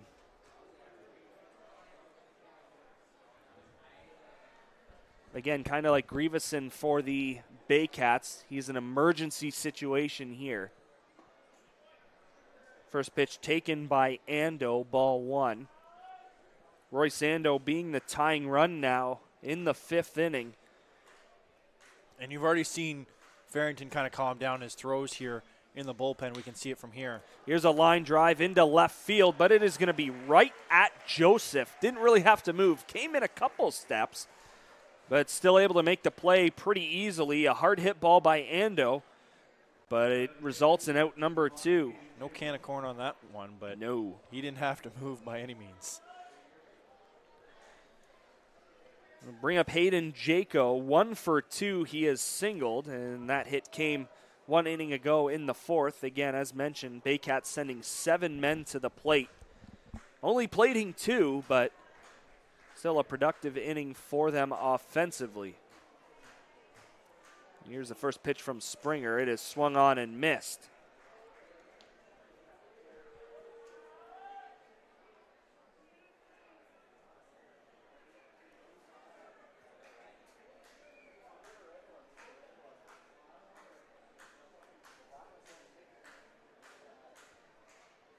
Springer set again. The 0-1 is going to be hit on the ground up the middle to second base. Nice backhand play by Graham. He will flip on to Reyes Cruz at second, and that retires the side. However, Starlin Rodriguez, a 2-run shot to cut the lead to 2. It is a 6-4 ball game midway through.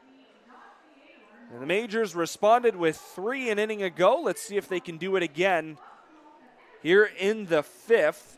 And they'll have the 4, 5, and 6 hitters due up in the inning. Cleveland Brownlee, Tommy Reyes Cruz, and Kane McGee.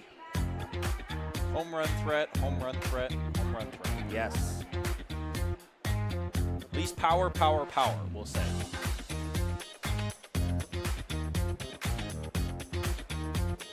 And if that's the end of the day for Springer, a phenomenal performance by him. Of course, we will talk about it if that is definitely the case. If we do see someone come out of the pen, Farrington has stopped throwing, so that might indicate either he's been told to cool it down. We're going to see Springer out for the 6th, or he's ready to go and he's going to take the ball in the top of the 6th inning. We'll find out, but you know, there were situations in this game that I think the Baycats definitely could have gotten more, and Springer did a very nice job calming himself down now. A couple mound visits in each of those 2 stressful innings, but you know, still able to get himself calm, able to regroup and minimize the damage as much as possible. 77 pitches through 5 innings. I think if you're any starter, you're okay with that. For especially a junior coming up, you're looking at that. You know what? A little higher than maybe you'd like if you're the pitching staff, pitching coach, anything by that means. But you know what? You're still in a good rhythm. Maybe you can get sneak another inning out of him, but you're not stressed by any means. You're not at your max outing yet. And he's qualified for a win. He's thrown 5. Of course, if the Majors hang on. And as you see it on the screen there, all season long and into the postseason. 2023 IBL postseason set to get underway next week. Make sure you follow the London Majors on TikTok, Twitter, Instagram, Facebook, and YouTube at London Majors. Stay up to date with everything going on around this baseball club. And I should mention, we're over 1,300 followers here on YouTube. I think you guys lead in everything, don't you? Not pretty Instagram. close. Not Instagram. No. Come on, Matt. No.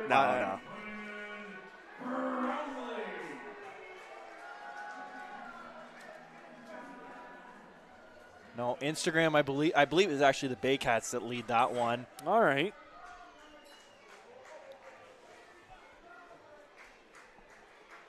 And Cleveland having a chat there with home plate umpire Mike Keenan, Hayden Jaco, and as he called time. Ball hit on the ground up the middle. Baycats playing the shift. Brownlee is out on 1 pitch as Burns throws across the diamond. Yeah, he was trying to pull one on that one and try and get a piece back over into the outfield, but unfortunately did not drop for him. Robert Mackey has now grabbed a baseball, and he is throwing, or he was throwing. Braden Farrington back up and tossing as well. Mackey could be even just to come into the game for a defensive replacement.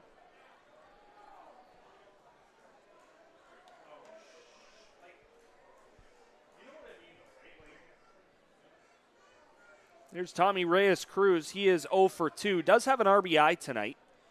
He hit into a fielder's choice back in the first. Drove home Joseph. He takes the 0-1 low.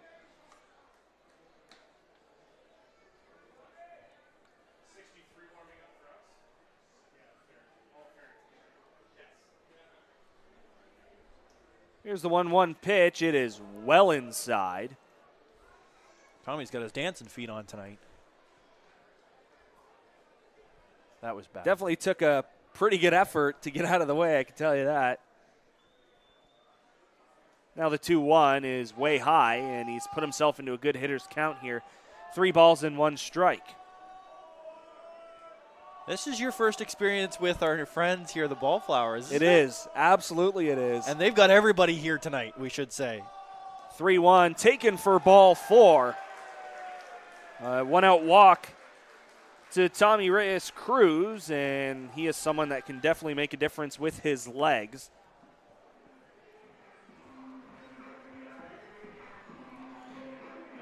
Now let's bring up Kane McGee, 1 for 2. A solo home run to lead off the 4th. And it was a bomb to right center field. Have him lay down a bunt. Have him lay down. Actually, you know what? Kane actually broke himself out of a little slump on Wednesday night. He chopped one so hard, and it was dewy grass, and it was probably about not even 5 feet off of the dirt at home plate. And he said he heard it hit the bat and took off and didn't know where it went. And I looked at him. I actually was on the field and showed him the video from the center field, and he's like, that ball didn't even go 5 feet. And I said, hey, but you ran it out, you got on first base, and you got yourself out of those slumps. Yeah, it doesn't always have to be a hard hit double in the gap or a home run. It's any way, really. Lay down a bunt, like you said, hit a 5-footer. Home runs help, of course. But you know what? Hey, you think about it. He got himself out of that slump, and it was late in the game, too. He was lifted for a pinch runner, and then his first or second at-bat tonight hits an absolute cannon of a home run. Breaking ball called a strike.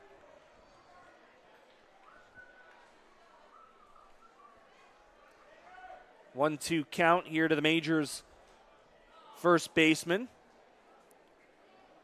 Tommy Reyes-Cruz off of first. Not a big lead. Ball is going to be hit on the ground to second. They're going to go 4, 6, and no. They do not complete the double play. The throw from Burns pulls Moria off the bag, so it'll just go 4 to 6, force out. Keeps the inning alive. Bring Brett Graham to the plate.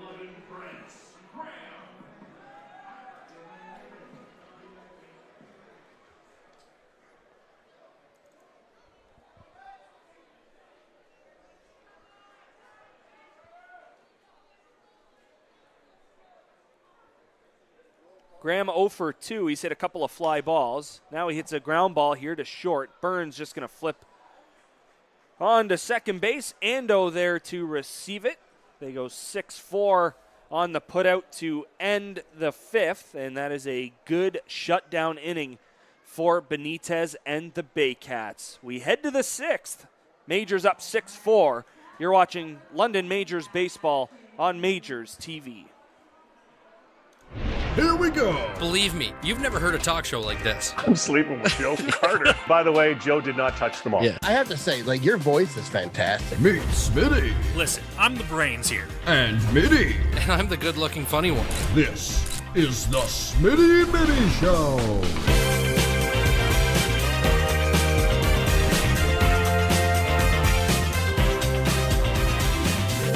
Catch new episodes of the Smitty and Mitty Show wherever you get your podcasts.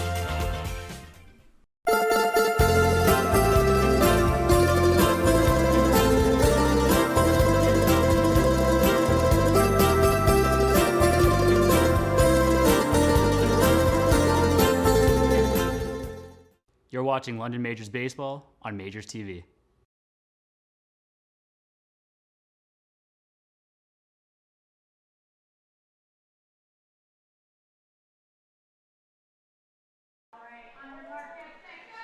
Welcome back to Labatt Memorial Park. Reece Doumani along with Matt Hiscox here in the Game Day London broadcast booth, and you see it there on your screen. New pitcher for the London Majors is right-hander Braden Farrington.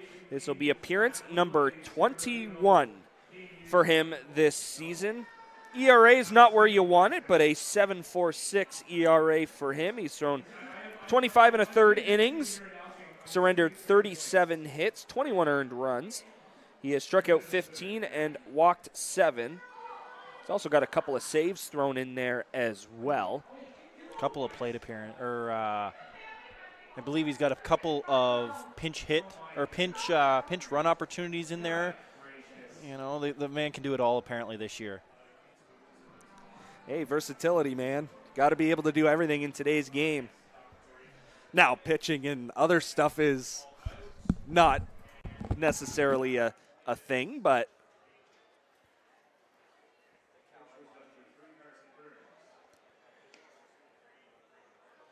so it is 5 innings for Springer. 4 runs against, 7 hits. But he did his job. He kept his team in front.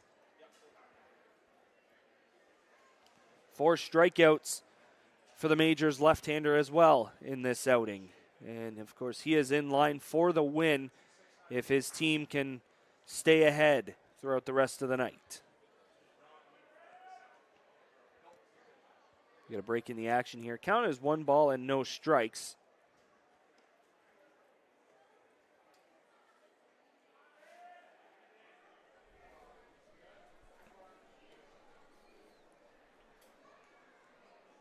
Check swing, foul ball at the plate.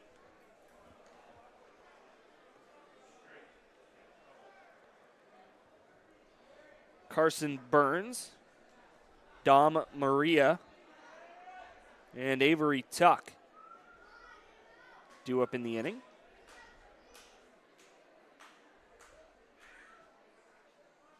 Ball in the dirt and blocked. Farrington, yes, has had a unlikely him season this year, but he had a couple rough starts and wasn't able to get things going and had to battle himself back into the season. So he's been almost pitching from behind in himself. 2-1 breaking ball hit on the ground to second. A good job ranging over by Graham. Tosses it over to McGee for out number 1.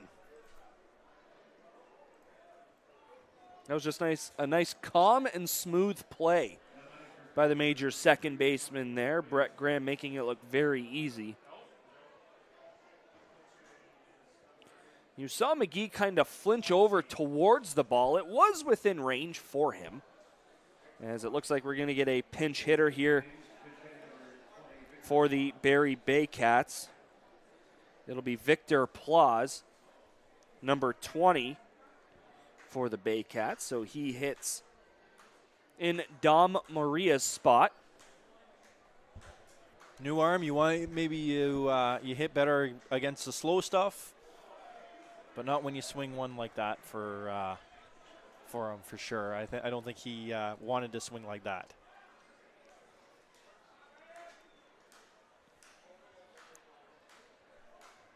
I had a few of those. A few? Maybe more than a few. A few? Yeah, probably more than a few. Here's a 0-1 from Farrington. It's a breaking ball that is hit in the air, shallow left, going into a slide, and making the catch is Joseph. Big smile on his face as he tosses the ball in. 2 quick outs here for Farrington in the 6th. I don't think I've ever seen Starling Joseph without a smile on his face. That man can smile for days, and you see it both. You could see it from our first base camera there when he was turned around there, looking up at Cal in the stands there, and even from our mobile cam, you could see the smile.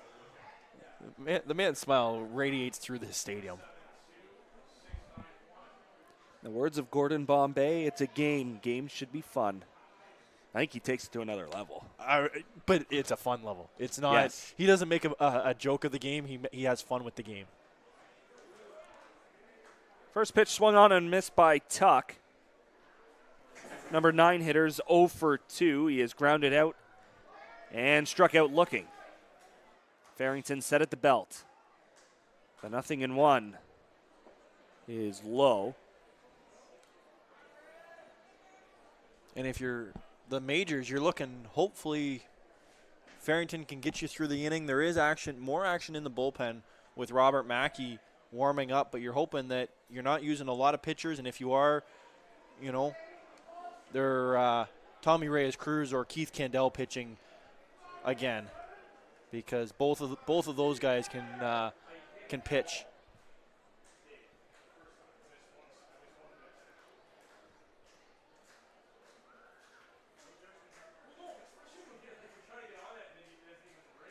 One check swing. They're going to appeal. He did not go, and that was pretty clear from up here. So the count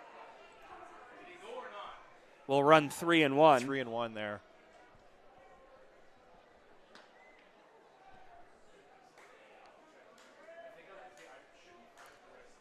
Four majors. We play in the top of the 6th inning. Farrington set again. The 3-1 is taken for a strike, and the count is now full. And if you're the Baycats, there's probably not a fastball coming in there, so you're looking off speed. But Farrington can slip that fastball by you at any point. It's not going to be 95, but he can slip it by you. 3-2 hit on the ground, but foul. Farrington looking for that 1-2-3 inning. Baycats have scored a couple in each of the last 2 innings. Majors with 2 in the first, 1 in the third, and 3 in the fourth. That's where we stand, 6-4. Farrington set again. Here's another 3-2. Breaking ball that is popped up towards the Majors bullpen. It's going to get into the stands, barely, as Battelle chased it down. Tommy Reyes-Cruz as well, but it was well out of their reach. I think Battelle's done a couple of long runs tonight. He went second to home earlier in the game. He's done 2 or 3 of those dives and runs into the Majors dugout and bullpen. I think the legs and the calf muscles might be a little sore after the game. Yes, yeah. That's a dude that wants the ball, though. Hey. Absolutely. Another payoff. It is going to be hit in the air. Sky high, right center field. Who's going to take it? It's going to drop. So both Reichstein and Lawrence were there. But the ball dropped, and that allows Tuck to get to second. And it keeps the inning alive for the top of the order.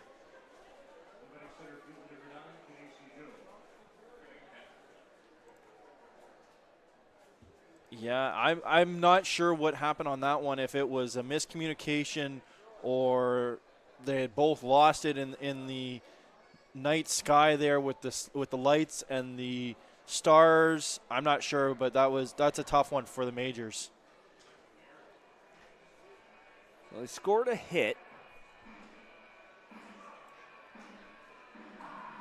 giving Tuck a double. And as we have a break in the action, of course, we always love to give a shout out to the supplier of our crew meal here at Labatt Memorial Park before we get underway every single home game. Cucina Italiano, located at 130 Covent Marketplace in London. The penne Alfredo today.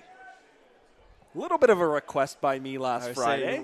And then I totally forgot about it until I got here. When I told you tonight, the smile on your face lit up, and when I told you might have some to take home tonight. I think the text went to the girlfriend right away. Hey, we got food for the next week. For myself and my girlfriend, who are people that absolutely live off of pasta and chicken, that is a meal that sets us for probably 2 weeks. Oh, trust me, I have food that's there. They treat us well there at Kachina, and it's definitely enough food to last you a week. I will tell you that from experience. Lunch. Just had a few containers taken home. A couple lunches, maybe a dinner thrown in there, a couple back-to-backs. You might be tired of chicken Alfredo by that time. Ball hit in the air to left. It's going to hang up, and Joseph makes the play. So a little bit of miscommunication in right center field. Doesn't lead to any damage. One hit, one man left, and it remains a 6-4 ball game in favor of the hometown Majors.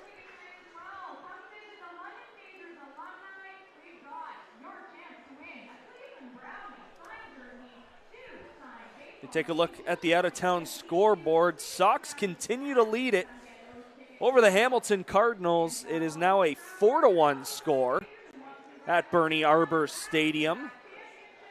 Again, the final Friday night of the IBL regular season, and there's only 2 games in action. And, what a crowd to come out tonight. Yes. The crowd is full. This is probably one of the better Friday night crowds that I have seen this season, and definitely has a lot of fans here. The fans are into it. A few Baycats fans here and there, but we'll let them experience the best ballpark in the IBL. Can't keep it hostage for our own fans. No, of course not. No, and they picked a perfect night to come out. There's a raffle that's going on the concourse tonight of a Cleveland Brownlee signed jersey and 2 Cleveland Brownlee signed baseballs. Both cased, those balls as well. I won't tell you a couple that I have of those. I've got myself a few of those. I believe I have one of the team championship from 2021. Yeah, I'd go for that one too. I'd try and get that too. Yeah, it's somewhere. I just moved back in December. Yeah. I don't even think I pulled it out of the box. Sitting in the box. I wouldn't pull it out. Are you kidding no, me? It'll That's be a piece of history right now. Yeah, it'll be a piece of history in 10 or 12 years there, and we'll pull it out for the. We'll pull that in the nice championship ring out for the ceremony. To commemorate that team in 10 years. Yeah, and that raffle for the jersey and the baseballs is to try and get some championship plaques put up here at Labatt Memorial Park. All the championships that the Majors have won in their history. We're going to make it well known for any visiting fan that comes in, any visiting player.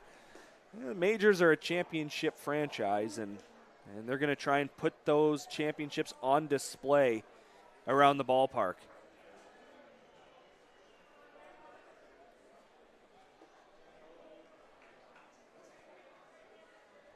Count is 1 ball and 1 strike here to Battelle. It'll be an 8-9-1 spot. Due up for the Majors. Benitez is back out for the 6th. This pitch is fouled straight back. So Grieveson was for sure in case of emergency. As that Baycats bullpen is very quiet. And the Majors is not, surprisingly, as Robert Mackey continues to throw. 1-2 misses outside. Count 2 balls and 2 strikes. Here to the Majors' third baseman, who is 2 for 2 so far today. He's got a couple of singles. He's also got a run scored as that ball's fouled off to our left.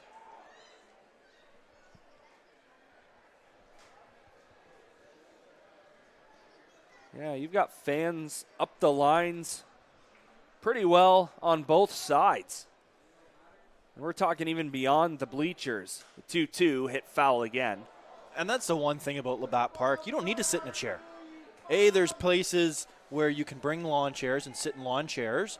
You can also go sit down the lines and bring your own lawn chair, sit in the grass, sit at the picnic table areas, and watch a game, especially if your kids are here and they want to play out beyond center field.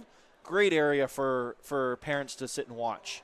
2-2 is popped up. That's going to get out of play again. Oh, one heck of a battle here between Benitez and Battelle. Battelle's a grinder. He's done it. He works hard. He never takes an at-bat off. Here's another 2-2. It's in the dirt, and the count is now full.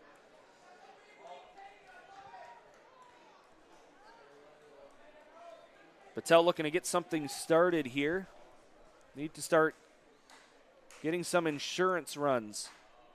Baycats very capable of getting that game tied up and potentially taking the lead. Of course, they have a lot to play for still here in the final weekend of the season. They are trying to lock up second place in the Intercounty Baseball League standings. As another 3-2 is low, ball 4. That's one heck of an at-bat by Dan Battelle. He is on base for the third time tonight. Baycats and Panthers fighting for that second spot behind Dewell and Jackfish. That is one playoff matchup that is already locked in.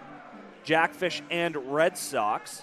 Majors waiting for their opponent. It will either be these Baycats or the Kitchener Panthers.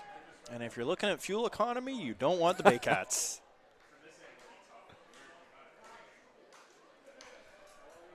Bunt is down by Verhoeven. Throw on to first is in time. No one was covering at third, but you saw a couple of guys running down there pretty quickly to make sure it was a sacrifice bunt for Verhoeven. Moves Battelle up to second, and that's the insurance Majors are looking for. Try to extend that lead to 3.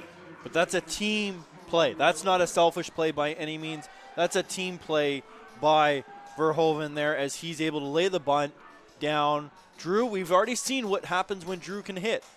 The speed kills. Not that Brad Verhoeven doesn't have the speed, but Drew has caused a lot of issues on the base paths already, and he can lead to a quick run here. Lawrence 0 for 3, but he reached on an error in the fourth. Benitez a long look in for the side, as time will now be called by Drew Lawrence. Now steps back in. Benitez has the sign. The pitch is taken inside. And just like that, Brad Grievenson grabs his ball, grabs his glove. He's back on the bullpen mound. The intimidating factor about Grievenson is the beard. That beard looks like a WWE wrestler. Yeah, it does. Like a lumberjack type guy. No, there's one out there. He wore the goat face mask. Oh, yeah. I can't think of his name. I haven't watched wrestling in 10 years, but that's I know about exactly when he was who there. You're talking about. And like I said, I can't remember, but I wouldn't want to run part of the Wyatt family. The Wyatt family, yes. Can't believe I remembered that. Anybody in the chat can help us out. That's definitely one that we got to remember. The 2-0 is hit towards Grievenson, but it's way out of play. Probably off the Baycats bus. Now, we had the Kitchener Rangers bus make an appearance last Friday. Did the Barrie Colts bus make an appearance this week? No, it's a white. It's a plain white bus. I went out to my truck, a little boring. And it was a plain white bus. It's always funny to see some teams roll up in those OHL buses. The 2-1, big swing and a miss. I remember going to Hamilton, and we had the Toronto Marlies bus. Well, that's interesting. Yeah, that was a really interesting one. We didn't get the London Knights. We've only had the London Knights bus once, but it's a different company that does that one. It was a last minute, we need a bus, and we got the London Knights bus. But, yeah, we had the Toronto Marlies bus once. Here's a 2-2, swing and a miss. And Lawrence looked like he knew he missed a good pitch to hit there. He goes down on strikes, and now it's up to Reichstein to keep the inning going and try and bring home Battelle. And I'll tell everybody, it's just like every other bus. Yeah, that was my next question. Nothing fancy. Do you have massage seats or something? No, nothing fancy. No, just just a regular old charter bus that your Greyhound bus that you take from London to Toronto or something like that. Same type of deal. Still, as a Leafs fan, it's a little depressing as a American Hockey League. Yeah, it's not the NHL, but you would think with the amount of money that MLSE has. Don't forget, by the way, sharing is caring. If anyone's listening from them, yeah, we'd love a piece of the action there. Hell, come down and come see a minor league game here and take in some decent baseball action and come join. Well, it won't be you and I. It'll be the professionals here and Noah and Dylan on the call maybe. But yeah, come enjoy some great baseball. Jaco back behind the plate. First pitch to Reichstein is going to be lined down the left field line, but it's going to tail foul. Definitely would have been extra bases. Definitely would have been another run for London, but it just goes as strike one.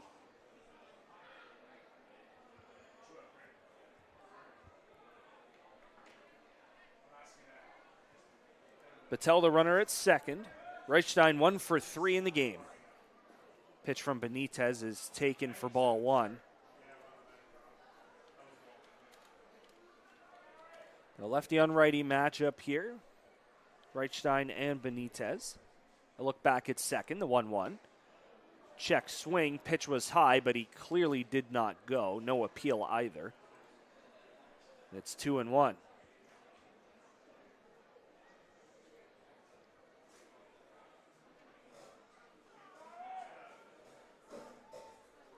Long looking for the sign. Benitez has got it. Comes set at the belt. The 2-1 pitch is taken for ball three, and now Byron's got himself a nice 3-1 hitter's count.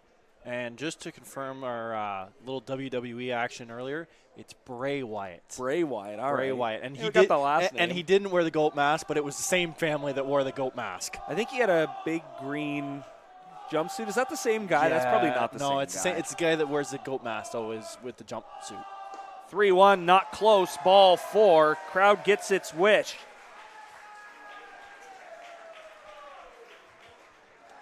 First and second, 2 out.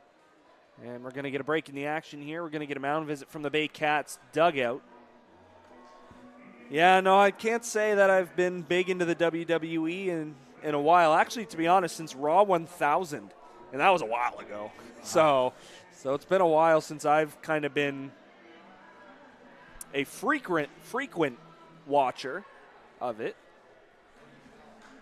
Although it's pretty cool to see around social media that Edge is going to be having his final match in Toronto. Oh, is he? So that's pretty cool. Hey, you got more information than I do because I didn't even know that. I only saw it today. Oh, okay.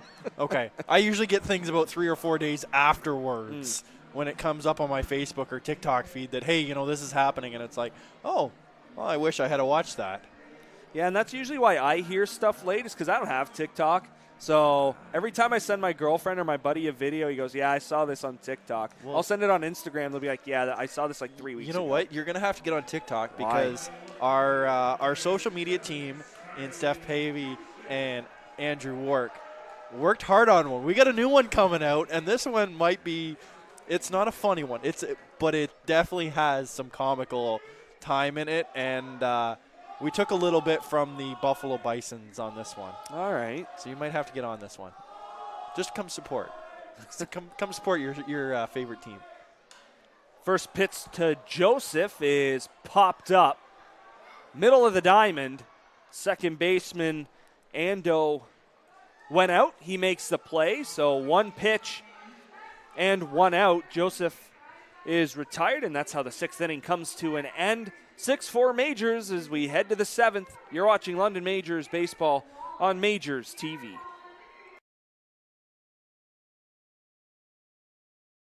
Here we go. Believe me, you've never heard a talk show like this. I'm sleeping with Joe Carter. By the way, Joe did not touch the ball. Yeah, I have to say, your voice is fantastic. Meet Smitty. Listen, I'm the brains here. And Mitty. And I'm the good-looking funny one. This is the Smitty Mitty Show.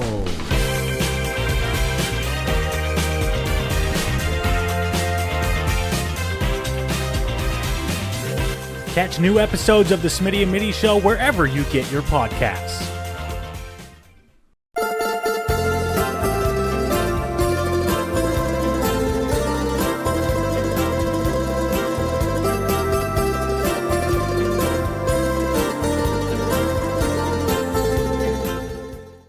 You're watching London Majors Baseball on Majors TV.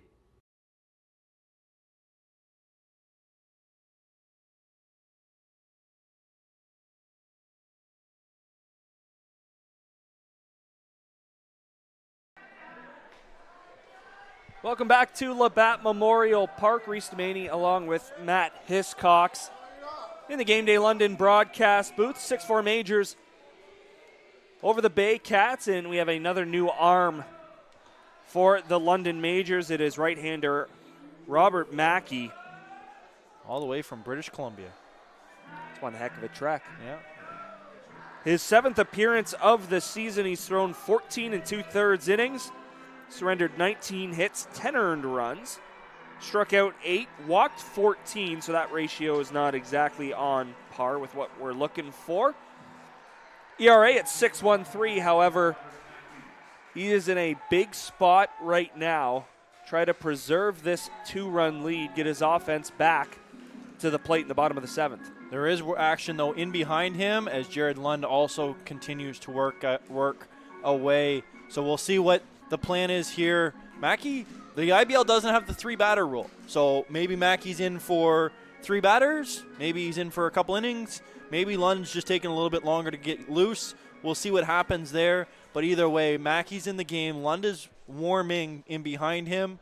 But it is Mackey's start here as he'll get odd to start the inning. That sounds a little different. He'll get a little odd to start the inning. I mean, no insult to Adam Odd by any means. Well, the guy I think that Lund may be warming up for is number 4 hitter for the Baycats, Ryan Rio. Maybe you want that lefty-on-lefty matchup against the big man. And it's a low. I don't know if you've seen Jared Lund.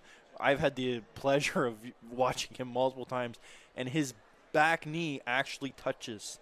You'll see he'll have the dirty kneecap. First pitch from Mackey, swung on and missed. Adam Odd into the box. He is 1 for 3. He has singled, struck out, and grounded into a double play. Mackey into the windup. Pitch is low. 2-3-4 do it for the Baycats. It's Odd, and it'll be Starlin Rodriguez and Ryan Rio. So this first at-bat is very important for Mackey. Rodriguez has already homered in the game today. 1-1 is a breaking ball, called a strike. Odd down to a knee. And he's behind in the count, 1-2. You could see it was like his legs fell asleep on him and he dropped to both knees and wasn't able to hold on. 1-2 is hit on the ground, and that ball is going to get through, just barely got through. You saw Brett Graham hit the ground there. Put himself in a good position to make the play. However, it just snuck through, and now the tying run comes to the plate in Starlin Rodriguez. And as mentioned, last time he got to the plate, he hit a 2-run home run. Those are the last 2 runs that have crossed the board here at Labatt Park. And same situation, pretty much. Odd singled. Next batter, Rodriguez homers.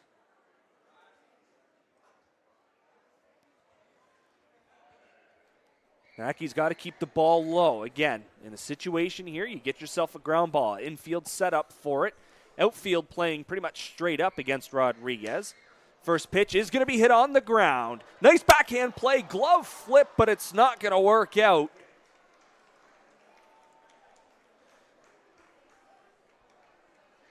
Tough play at second. Graham able to come up with it. Would have been close if he transferred and flipped. So you kind of look at that as potentially really the only play that he had was to try and flip it with his glove. However, getting there safely was Odd. Rodriguez is at first, and now Ryan Rio represents the go-ahead run. And it's not Roop Chanardad, it's pitching coach Brent Wales coming out. So you don't expect to see a back-to-back move here by the Majors, but Mackey's going to face, at least for right this second, he will face Ryan Rio. And he's gotten the ball on the ground. So that's what he needs to keep doing, keep the ball on the ground and hope his infield can make a play, because he could have been out of this with a double play right now and facing Rio with nobody on deck or nobody on base. Fortunately, it's not how this game happens. It's also starting to get a little dewy. We can see it from here, especially in the outfield. You can see the players where they've ran out, and the feet marks are starting to show. So it is getting dewy. The ball is going to either die or it's really going to pick up speed when it starts spinning, depending on where on the ball it's hit. It's going to depend on what happens. But if Mackey can keep the ball on the ground, I think he's going to be in better shape. Situation kind of calls for an infield fly here. Get a pop-up on the infield. Strikeout works as well, but if you can get a double play, runner at third, 2 outs, I think that's best case scenario for any situation. This ball is hit on the ground. It's fair. Off the glove of McGee. Run coming home. The throw is not in time. Odd scoring. Rodriguez to third. Rio with an RBI single. Runners at the corners. None out for the Baycats in the 7th. Yeah, tough one there for Kane McGee as it hit right before it got to him and bounced over his glove.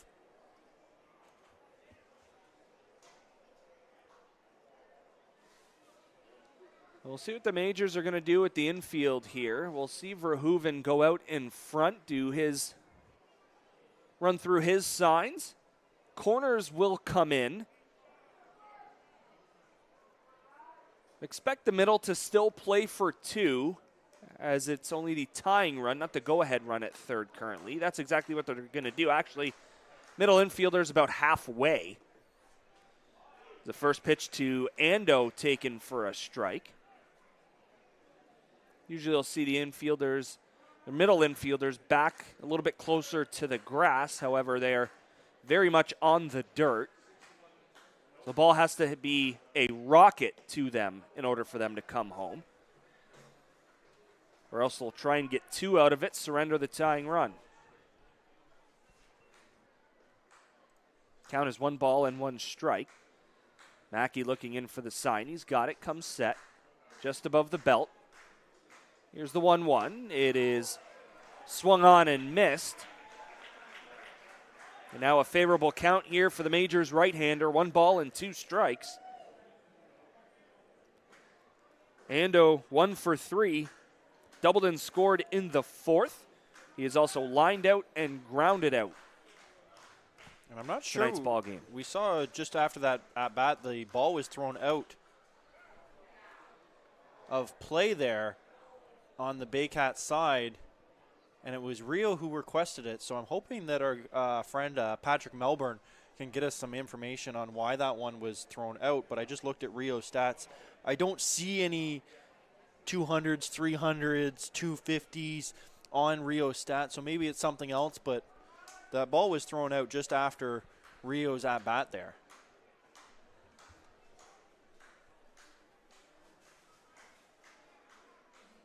Here's another 1-2. It is in the dirt, and a good block by Verhoeven. Nothing has gotten by him that's been in the dirt tonight. And this is a big spot. Runner on third is the tying run. So Rio is at first. So Alan Ross is saying it could be the ground ball to third. They're going to throw it home. Did they get him? Yeah, they did. Man, what a pretty play that was. Battelle at third. It was going to be bang, bang at home if he had a perfect throw. He absolutely did. They get Starlin Rodriguez at the plate, and it remains 6-5 Majors. So I am being told here in our chat, Alan Ross just said that Ryan Rio set the new Baycats single season RBI record with that hit there early on. So that'll be one for the trophy case up at Vintage Throne Stadium. Yes, congratulations to Ryan Rio. He's had a monster season this year. And he also had, he's set a season or a career high for at-bats as well, as he has over 138 at-bats this season. Last year he had 138 as well, so he's surpassed that definitely tonight. He's currently at second base, representing the tying run. 1-0 called a strike.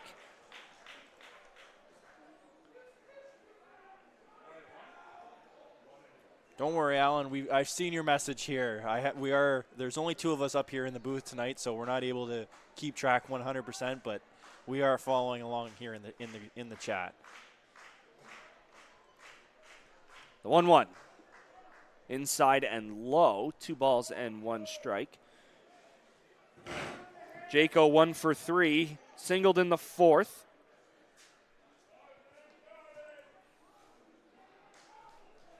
Mackey would love for him to hit a ground ball here in the 7th.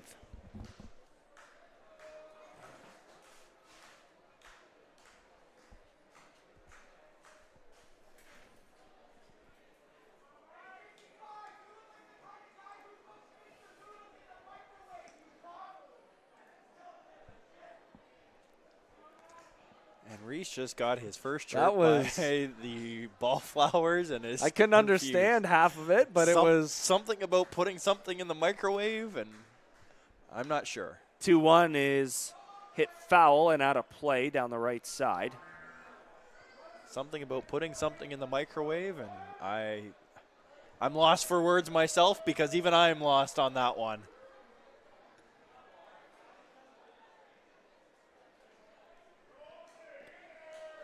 Again, very nice crowd on hand here at Labatt Memorial Park for the final regular season home game for the Majors. They hit the road coming this weekend in Welland tomorrow and in Brantford on Sunday. The 2-2 is going to be hit on the ground.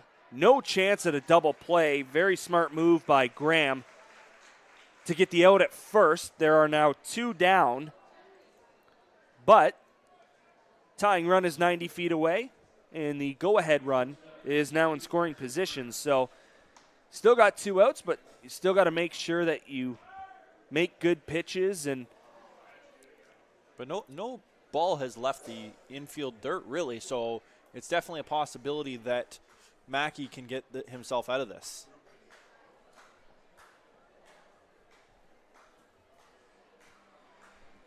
As Root makes his way out to the mound, that is going to be it for Mackey. He will exit. He is responsible for the runners on 2nd and 3rd. You see Lund coming into the game. Majors going back to a left-hander. That great coverage there by the mobile cam presented by 519 Jersey Auction. #1 jersey supplier in London.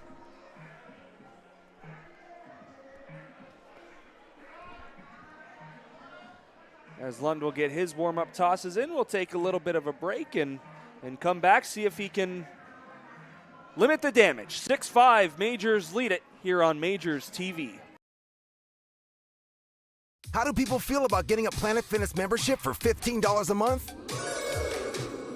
How do they like working out in a clean and spacious gym that's filled with equipment for every workout? And how about free fitness training in the judgment-free zone that leaves them feeling energized all day long? Get started at Planet Fitness today through the free PF app online or in club and start getting that big fitness energy for $15 a month. Planet Fitness is a proud partner of your London Majors.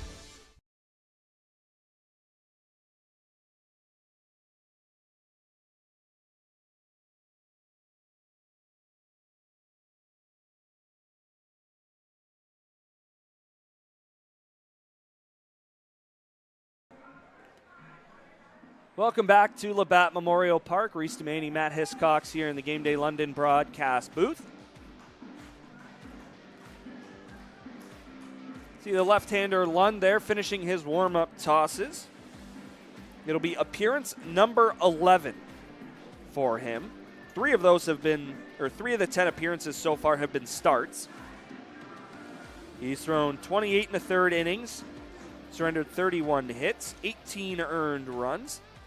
That ERA is at 5.71, 25 strikeouts and 22 walks on the season. He's also got a save thrown in there, and he's thrown into a very big spot in the ball game here. 6-5, Majors lead it.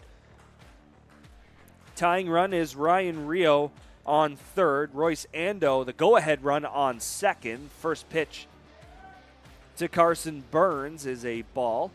And he was the Tomcats' ace this year as he was pitching game after game for them. I believe he went a complete game on the Saturday of the finals here at the Field of Dreams just in Dorchester.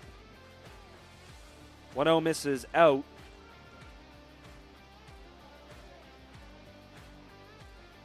So Burns has gotten himself into a good 2-0 hitters count here.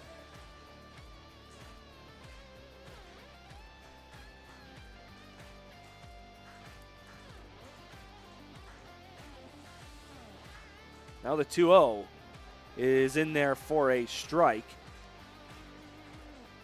Defense pretty straight up, infield and outfield.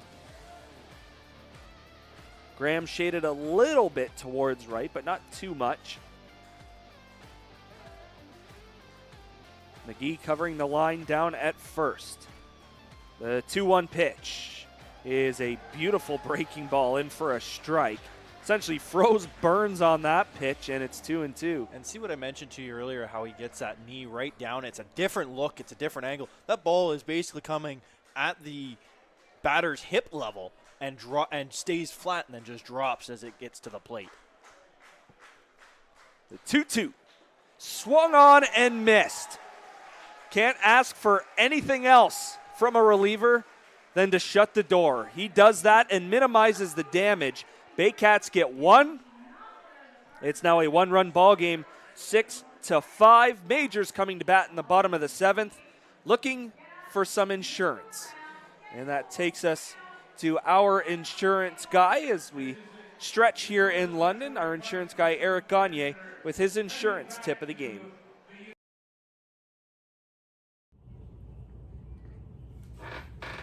This week's insurance tip, we're talking about home insurance and how there is a clause in most home insurance policies that talks about checking up on the home if you're away every 4 days or even every day. In the wintertime during the heating season, it is your obligation as a homeowner to make sure that someone is checking on the house daily to make sure that the heat is being maintained. So if the furnace clicks off, is no longer working and you're gone to Florida for 2 weeks and a pipe bursts because it froze and water's going everywhere, there's a good chance your insurance company will not cover that claim if you've not had someone checking on the home daily during the heating season to make sure that your heat was maintained.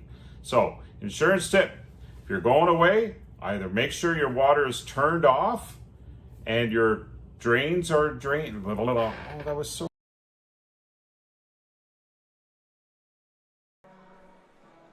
Welcome back to Labatt Memorial Park. Reece Doumani along with Matt Hiscox here in the Game Day London broadcast booth. Fans singing along here to Sweet Caroline. Stretch time here at Labatt Memorial Park. A few changes around the diamond here too. The big one, the WWE superstar here on the mound, Brad Grievenson. And also Hayden Jaco comes out from behind the plate. You think this is probably just enough to get him a little bit of a break. And Anderson down in behind home plate there now, catching the WWE menace in Brad Grievenson. Yeah, James Anderson, number 34. doing the catching for Grieveson. As you mentioned, Jaco over to first base.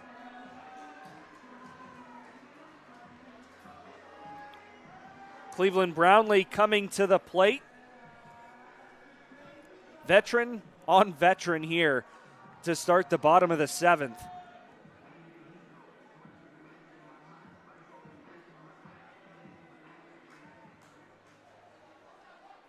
Brownlee steps in against the right-hander, Grieveson. First pitch is popped up, and Brownlee knew he missed it. Shallow center field, out is the second baseman, Ando. They are playing the shift on Brownlee. He put a very good swing on it, just got underneath.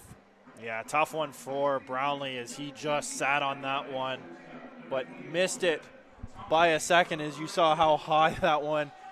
I'm going to say this one, it might have been an elevator shaft or a home run if it was played in an elevator shaft.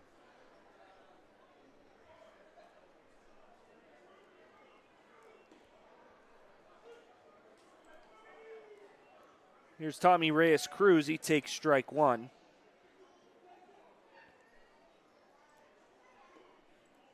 Nothing in one is low. Reyes-Cruz 0 for 2. He walked his last time to the plate.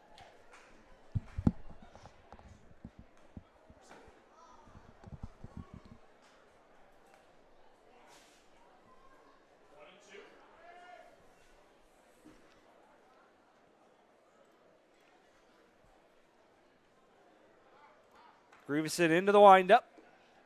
Pitch is taken down.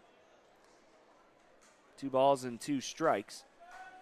And Grieveson, a guy that likes to work fast. 2-2 is going to be hit in the air. Right center field, but racing over to make the catch is Ejo. And that's out number 2. And Grieveson doing what he needs to here is get through the inning as quick as possible to give your bats the next chance to put some more runs up as quick as possible. And before McGee even steps to the plate, Grieveson, ball in glove, hand at his side, ready to go. McGee 1 for 3, solo home run back in the 4th. This ball is going to be hit foul towards that Majors dugout.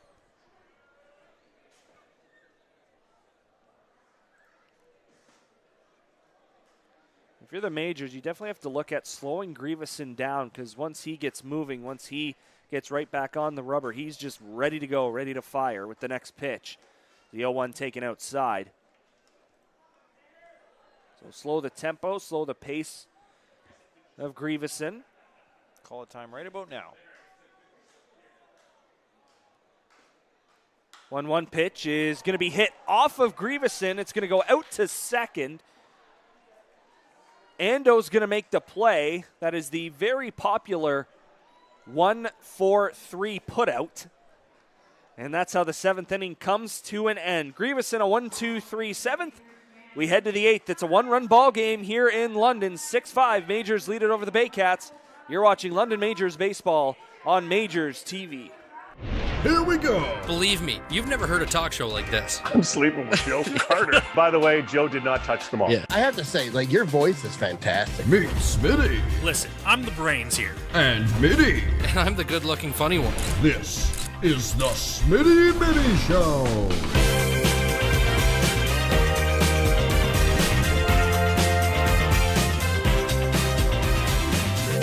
Catch new episodes of the Smitty and Mitty Show wherever you get your podcasts.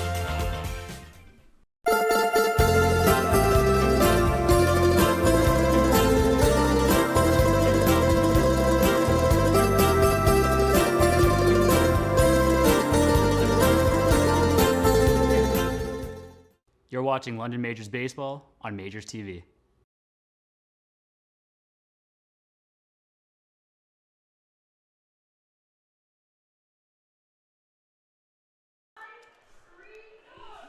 Welcome back to Labatt Memorial Park here in London. 6-5 Majors lead it over the Baycats. And here's a look at the out-of-town scoreboard. And Brantford controlled the game for quite a while. However, the Hamilton Cardinals know that they are very much in the running to move up in the IBL standings. They lead at 6-4 in the bottom of the 8th inning. And that's not the biggest shock here for us, is they're doing the Cleveland Brownlee draws for the signed baseballs and signed jersey, and you're walking away with a baseball. Yeah. I'd seen Ann Chamberlain down there, of course, longtime IBL fan, historian. She just lives the Inter-County Baseball League. So had to stop by, say hi, have a little chat. Of course, I'll see her on Sunday at the Majors Sox game when I'm there with Rogers. So and Ann had to get a ticket. Ann had can to talk support anybody into buy anything. Yeah, absolutely. So that's talked about your signed baseball collection earlier on. I'll be adding to mine.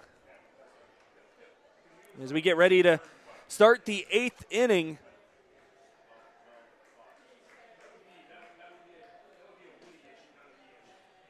James Anderson stepping in. So this is the third different player that has occupied this spot in the lineup.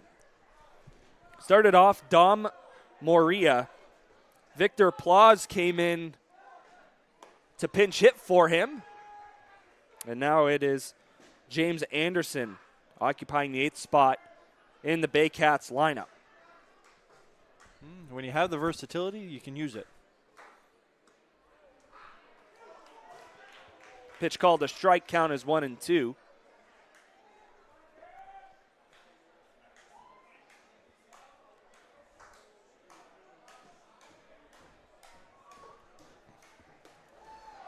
Swung on and missed. Lund gets Anderson. And that's how the 8th inning begins. First strikeout for Lund, or second strikeout, I should say. That's how he ended the 7th. Starts the 8th off the same way.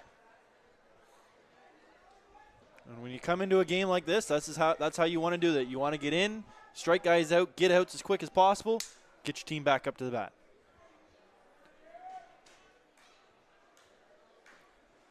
Now Avery Tuck, first pitch to him is a breaking ball that is fouled off to the left. Not off my truck.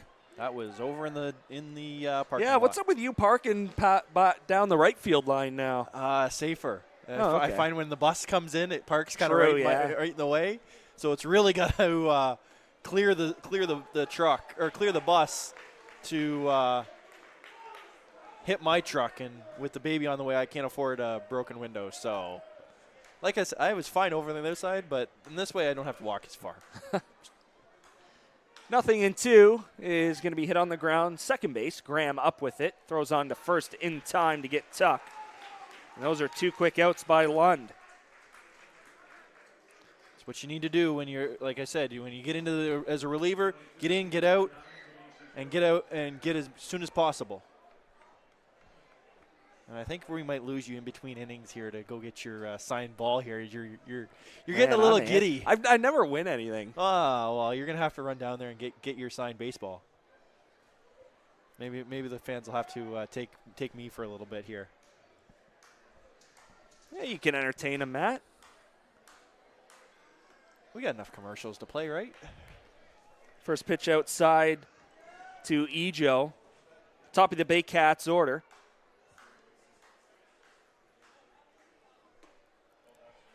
1-0 called a strike. That's a breaking ball from Jared Lund. And exactly like Grievous and Lund, right back on the rubber. Into his motion, the 1-1 is outside. 2 balls, 1 strike. Baycats leadoff man, 1 for 4. Singled back in the 3rd, but other than that, he's hit a couple of fly balls and struck out. As he takes the 2-1 pitch for a strike. Count is even, 2 balls, 2 strikes. If he were to reach, Adam Odd awaits on deck. Then you get into the scary part of the Baycats lineup. 2-2. Swung on and missed. A very quick 1-2-3 inning for Jared Lund. It includes a couple of strikeouts, and his team will come to bat still up by 1 run. And that's exactly what you need to do if you're the Majors. Go get those 3 strikeouts quickly and then get as many runs as you can right away as you see Jared Lund there getting the high fives. Expected that he'll come back out, but he's going to hope that his team can get a few more runs here before he goes back out there on the mound. And Grieveson stays out there once again for the top of the inning, or the bottom of the 8th inning, as he worked very quickly in the last inning there. So he'll try and work as quick as possible once again, as Reece has ran down to go get his signed baseball. And the man has been sitting on the edge of his seat since the name was announced, the numbers were announced, and he is very excited to get his baseball.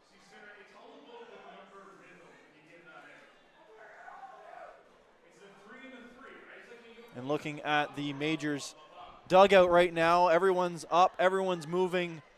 There's pinch hit opportunities still available in this game. There's a lot of speed on the bench that is also available coming up. So Roop Chanadad will be looking to use his whole bench. Keep everybody ready for the weekend.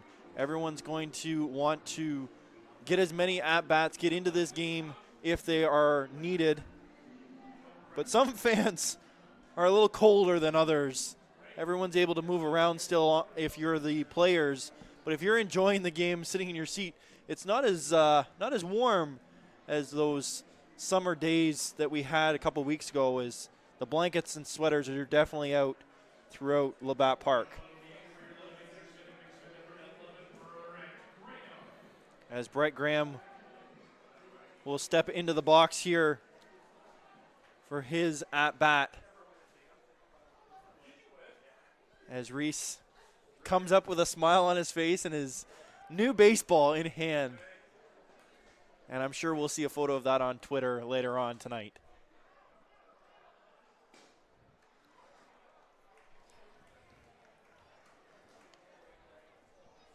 This is a bunt attempt to start the 8th.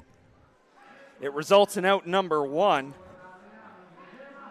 As Brett Graham tried to reach. That's a nice case, by the way. That is a very nice case. Blue signature too, which makes it more authentic. I don't know if you know that. I did not. Yeah. Oh, man, that means my Max Scherzer signed ball is. Yeah, so if it's signed in black, silver, any other color, it's not as authentic. All so right. Anything signed in blue is more authentic, very harder to get. I found that out by I was having some of my photos signed by some OHL players, and they were signed in black for a little bit, and then I had someone say, hey, go get them signed in blue. They'll be, if you're ever looking to sell them, they'll be worth a little more. So blue is the color to go. Good to know. Yeah, no, my this was a while ago, obviously, with Scherzer. Been a while since he's played for the Tigers, but they were in Toronto for a weekend, and yeah, I've got a blue baseball in a case signed by Max Scherzer. So blue baseball or blue signed? Blue signed. Okay. Did I say blue baseball? Yes, you said That's blue baseball. Oh my God. I mean, I was gonna believe you because it was in Toronto. Ground ball right back to the mound. Grieveson throws on to Jaco, 2 down. Grieveson just stuck the glove out and said, I'll take that one. I don't need an infield for this play.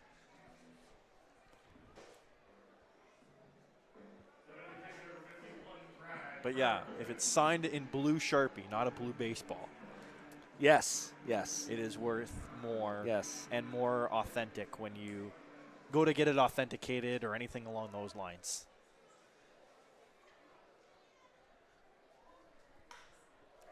Verhoeven lines it down the right field line. It is just fair inside the line. Goes right to the Baycats bullpen, and a smart move there to stay at first. Tuck got up with that ball pretty quickly, keeping the Majors catcher to a single.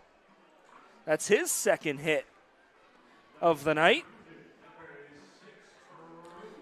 Now we'll head back to the top of the lineup for Drew Lawrence. Majors would absolutely love an add-on run here in the 8th before heading to the 9th and having to face the 2, 3, and 4 hitters of the Baycats lineup. That'll be tough, but the Majors bullpen's been good so far in this game. First pitch from Grieveson called a strike. Looked high. Home plate umpire goes up with his right hand.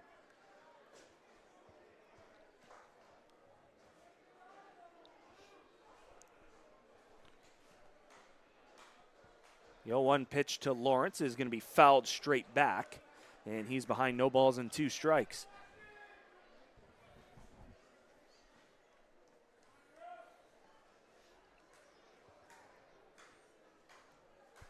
Verhoeven, the runner at first.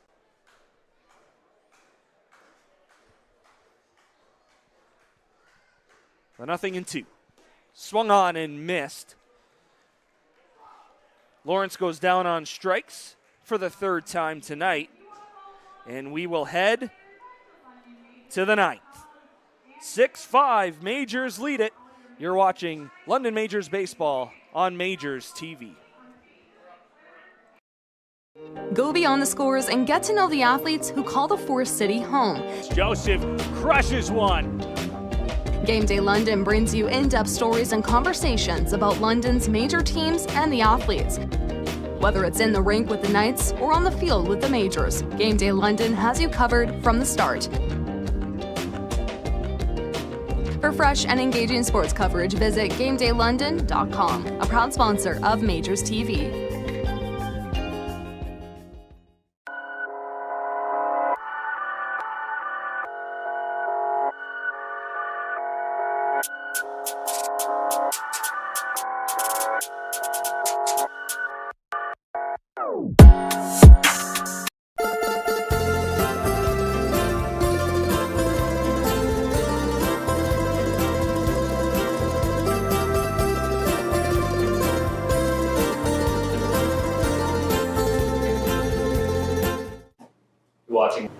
You're watching London Majors Baseball. London Majors Baseball. London Majors Baseball on Majors TV.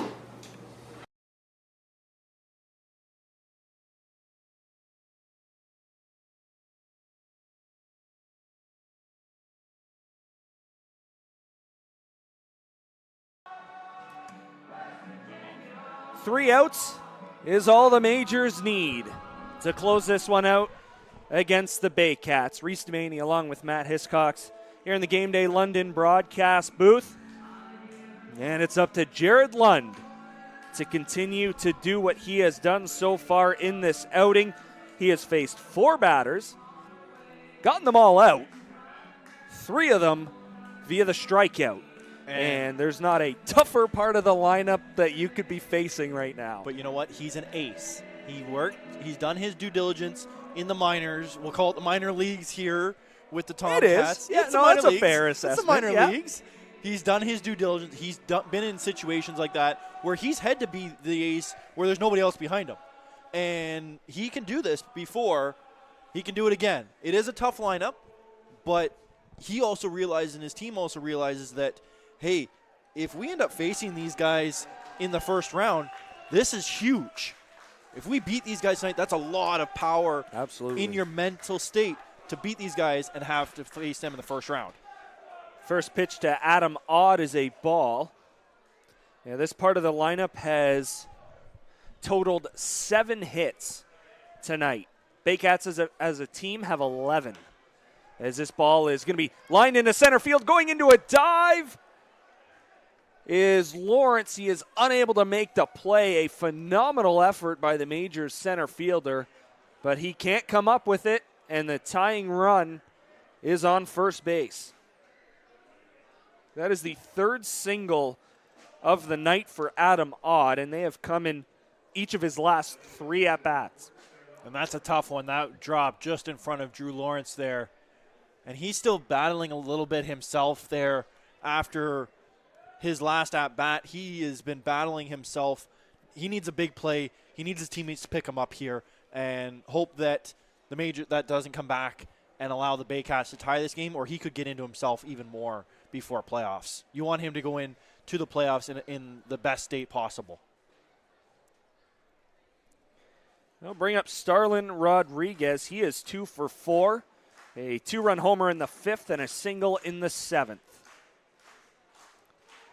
Lund with a balk, and they called a balk on the Majors left-hander.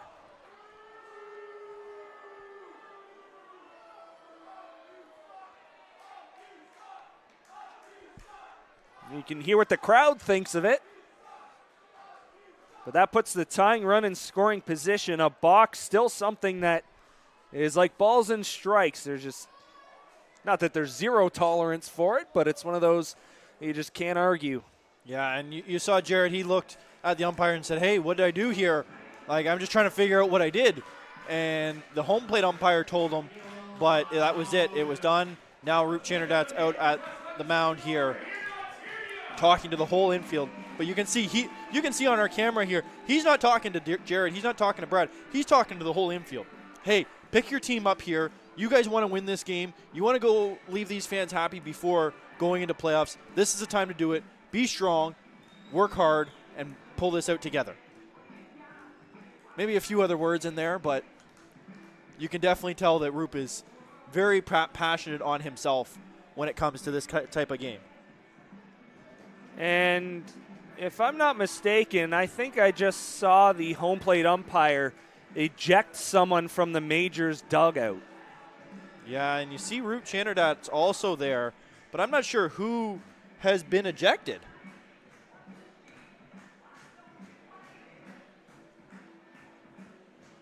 And you see Mike Heenan, and he's talking to Roop Chanderdat, but someone has been ejected, and I'm not sure who it is.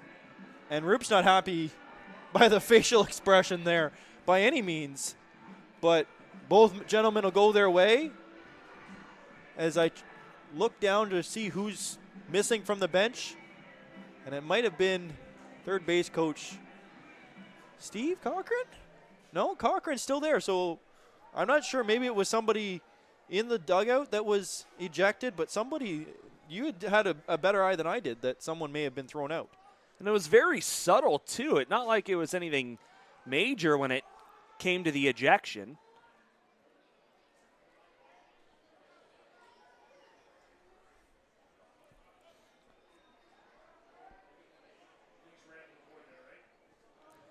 Skylar Janice is throwing in the Majors bullpen. And he is a hard throwing arm, so you know he's going to be in here to get strikeouts when if he comes into this game. Here's the first pitch to Rodriguez, showing bunt, but pushes it foul. Majors prepared for it. Saw him try and push it towards first. All the infielders understanding their roles. Graham moving over to first to cover. Reyes Cruz moving to second. And Battelle, of course, holding at third with that bunt being pushed towards first. Now, of course, that's based off of reaction, based off of where you see Rodriguez angle that bat. Of course, Battelle has to be very quick to pounce if it goes directly to him. And it's almost a wheel play, full wheel play for the Majors. The 0-1, not showing bunt. Ball's way outside. And essentially, if you get a ball to third base in this situation, Battelle charges. Tommy Reyes Cruz is having to keep a very close eye on Adam Odd at second. So that's pretty much automatic that he gets to third on a bunt that gets down towards third. But Kane McGee's crashing hard here, so he could come in and throw it to third if the ball is thrown toward or bunted towards him. 1-1, not close. 2 balls and 1 strike.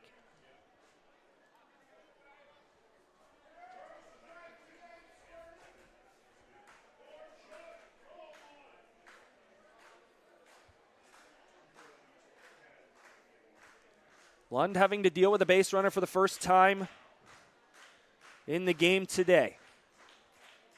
Appearing in his third inning of the game. The 2-1 is hit in the air right side, but it's going to get well foul. Came in with 2 outs in the 7th. Struck out Carson Burns at a 1-2-3-8, including a couple of strikeouts. And you got to think a strikeout here is huge for the Majors and probably leave Skylar Janice maybe in the bullpen for one more batter. Yeah, you need anything that's not on the ground in this situation. Now, ground ball hit to the left side, might not be able to advance a runner. Actually, more times than not, it won't advance a runner. Long look at second. Time called at the plate. And Tommy Reyes-Cruz was sitting in the runner at second base. He was sitting in his pocket. There's in your pocket, there's, right behind. He was in his pocket there as he was trying to keep the runner close. Lund looking in for the sign. Count remains 2 balls and 2 strikes to Starlin Rodriguez. Another check on the runner at second. He's set at the belt. 2-2 is in the dirt. It is going to get away from Verhoeven. Tying run is now 90 feet away. And Rodriguez has pushed the count to 3-2. And that's the first wild pitch or even ball that has gotten away from Verhoeven tonight.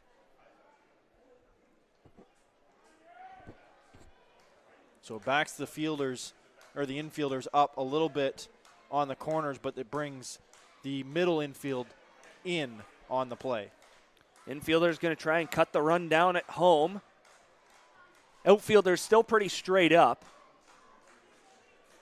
Of course, Odd going to look to score on anything hit to the outfield, any fly ball hit to the outfield. The 3-2 is low, ball 4. At least that's what I'm going to assume. And now that puts a runner at first base. First and third. Still none out for Ryan Rio. Tense moments here for Majors fans. Baycats looking to move a full game ahead of the Kitchener Panthers. Panthers would have 2 games in hand. However, Baycats would put themselves in a very good position to try and lock up second place in the IBL standings and face these same London Majors in round 1 of the playoffs. And I don't know if you saw, Roop Chanada looked over, gave Brad Verhoeven some signs. He came out, gave the signs back to the infield, so we'll see what he's thrown on here. As Rio swung for the fences on that one, but came up empty-handed on that breaking ball. You could definitely say he was expecting a fastball first pitch. I think he was expecting that's safe to fastball say. for sure. Lund set. Check on the runner at first. That's Rodriguez. Couple of looks over. The 0-1. Rodriguez is on the move. Throw down is one hopped in. It is late. The Baycats now second and third with nobody out. And I'm going to assume that's going to bring the infield back in. And they're going to put Ryan Rio right on. And that is not the worst idea I have seen at all. Nope. Right move here by the Majors, in my opinion. Yeah, you're looking to get the out there possibly with a strikeout or even a thrown out on the stolen base, but not able to take the bat out of his hands and put Rio on first base.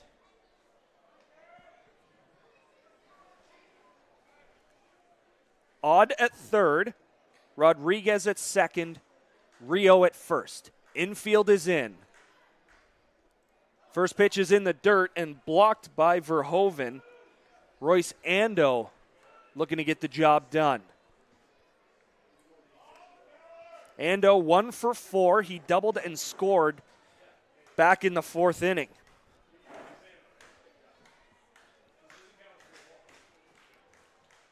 Lund set at the belt. The 1-0 pitch is lined foul towards the Baycats bus. That definitely got it. You'd be surprised. It's actually further back than that. It's back in between, almost closer to the split there of the stands than the first set of stands there. That's why I park on the far end of that end. That driveway goes farther than I thought. It goes back all the way and it comes out on the far end. 1-1 just off the plate outside. 2 balls and 1 strike here to Ando.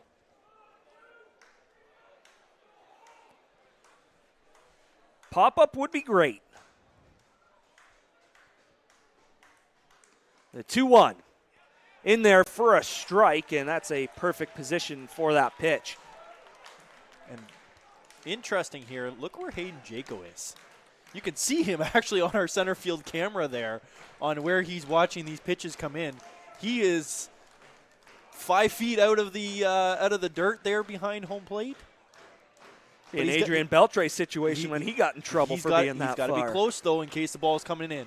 2-2 is going to be hit right back to Lund. He's going to throw to home out there. Throw to first, double play. 1, 2, 3, double play. Majors get 2, but McGee shaken up on the play.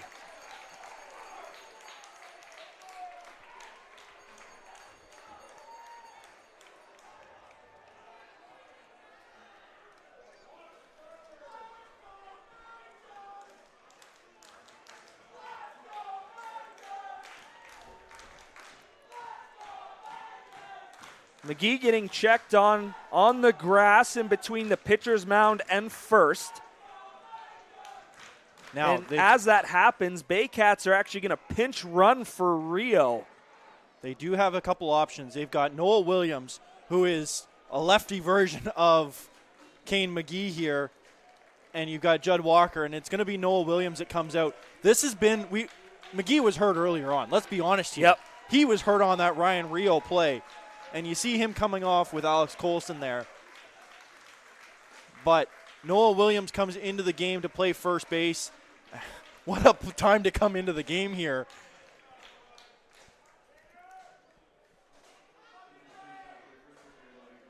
So you've got Hayden Jaco at the plate. You've got a runner on second, your runner on third, a new first baseman, and a former London Major coming to the plate.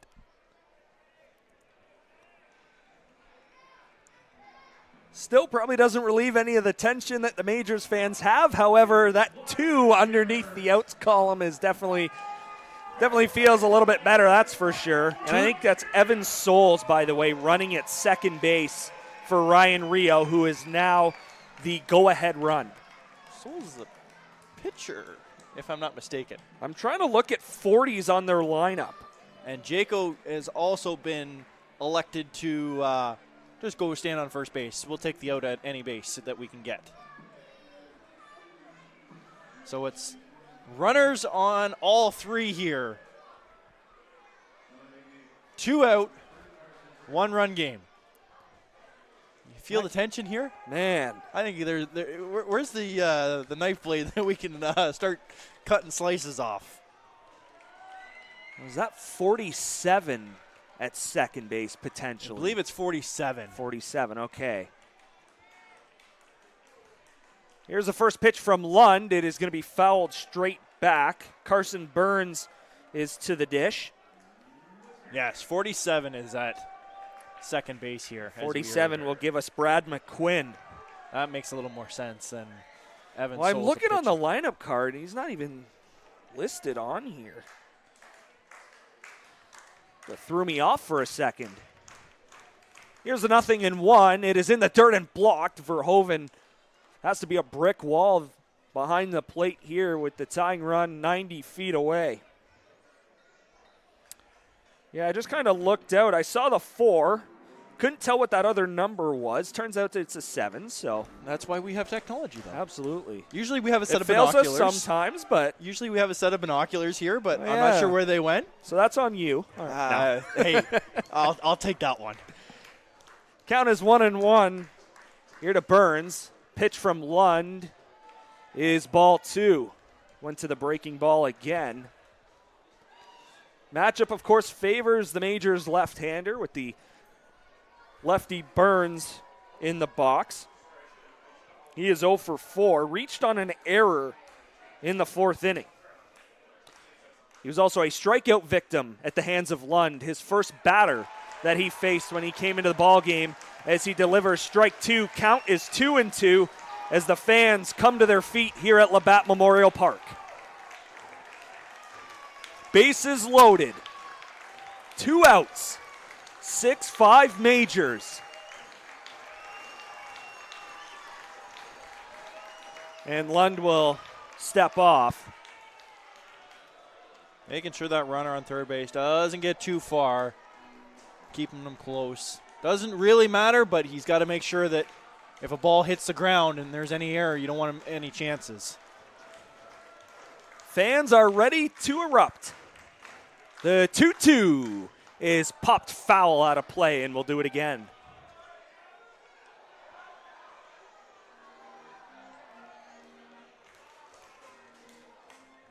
These fans want to see a win in the final regular season home game for the Majors. They will hit the road tomorrow as they make the trip to Welland, and then Sunday afternoon at Arnold Anderson Stadium in Brantford to face the Sox. Lund comes set at the belt. Another 2-2. Good take from Burns.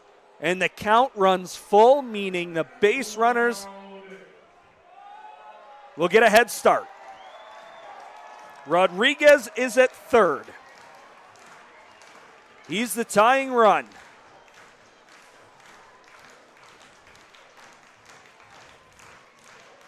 Lund set again.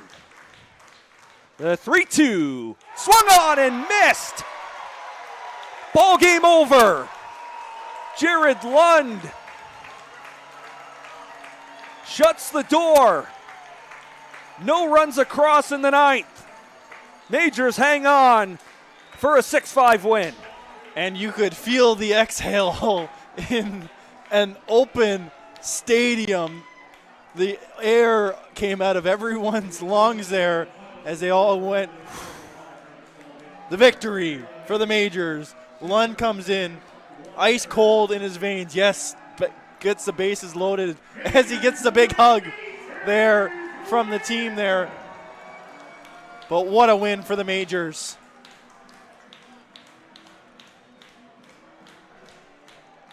They win the series finale, the season series finale against the Baycats. 3 games between the Majors and Baycats decided by 1 run. And what a finale it was here tonight. Majors send their fans home happy as they get ready to hit the road and close out the regular season. Jared Lund, 2 1/3 innings pitched to finish it off and record the save, securing the victory. For the Majors starter in this one, and he was phenomenal. Alex Springer picks up the win after going 5. Just an all-around team win for the Majors. There's not much you can say besides that's a team win. The bullpen was great. Alex Springer was incredible. His first IBL start going 5 innings. He had the win, or he had the lead going through 3 innings, gave up 2. That's okay. The kid played well. The bullpen came in. Farrington did his job in the inning. And then Jared Lund. Yes, he gave up 1 run in 3 innings. But, hey, you know what? When you come in, you get the bases loaded yourself. You put that on and you think, okay, I got to shut this down. And you know that's what Roop was saying. Yeah. You know what, kid? Prove you've got ice in your veins. Let's go right here. And that's what he did. Came in, struck him out, and there's not much more you can say. Besides, Jared Lund did exactly what Jared Lund is meant to do. He strikes out Carson Burns twice in this outing. 4 strikeouts in total for Jared Lund, raising his total to 29 on the season, picking up save number 2 on the year as well. Majors improved to 14 and 25. Baycats fall to 26 and 15. Majors snap that 4-game win streak that the Baycats had, or 2-game win streak, I should say, that the Baycats had. Majors snap their 4-game losing streak that they had. And if this does end up being a first-round playoff matchup, when 3 of the 6 games were decided by 1 run, there's going to be a lot of fun had both here at Labatt Memorial Park and up in Barrie at Vintage Throne Stadium. Yeah, and for both Noah, Dylan, everybody on our crew, I want to thank everyone. All our fans that have tuned in every game, all the out-of-town fans. This season, maybe it hasn't been what we wanted on the field, especially coming off 2 championships. But you know what? Every fan has stayed positive on our chats. Every time you see us, our chat's always alive, and I see it every game. I'm always watching these games, usually on Monday mornings while I'm sitting at work, and our fans are incredible. So I want to thank the fans. Reece, I want to thank you. I think you're back from what I've been working with. You're back next week as well. So it's all about London Majors Baseball here, and we want to thank all the fans here of London Majors Baseball. Yeah, these web streams were definitely brought in to expand the game to fans that can't make it to every game. And whether you're watching from London, watching from Barrie, Welland, Brantford, Hamilton, Toronto, Kitchener, Guelph, all viewership is definitely appreciated, and the London Majors definitely felt it here today with a solid 6-5 victory. Again, thanks so much for tuning in tonight. We do appreciate it. Again, final score, 6-5. London takes it over visiting Barrie. For Matt Hiscox and our entire Majors TV crew, I'm Reece Doumani. Thanks so much for tuning in, and enjoy the last weekend of the IBL regular season.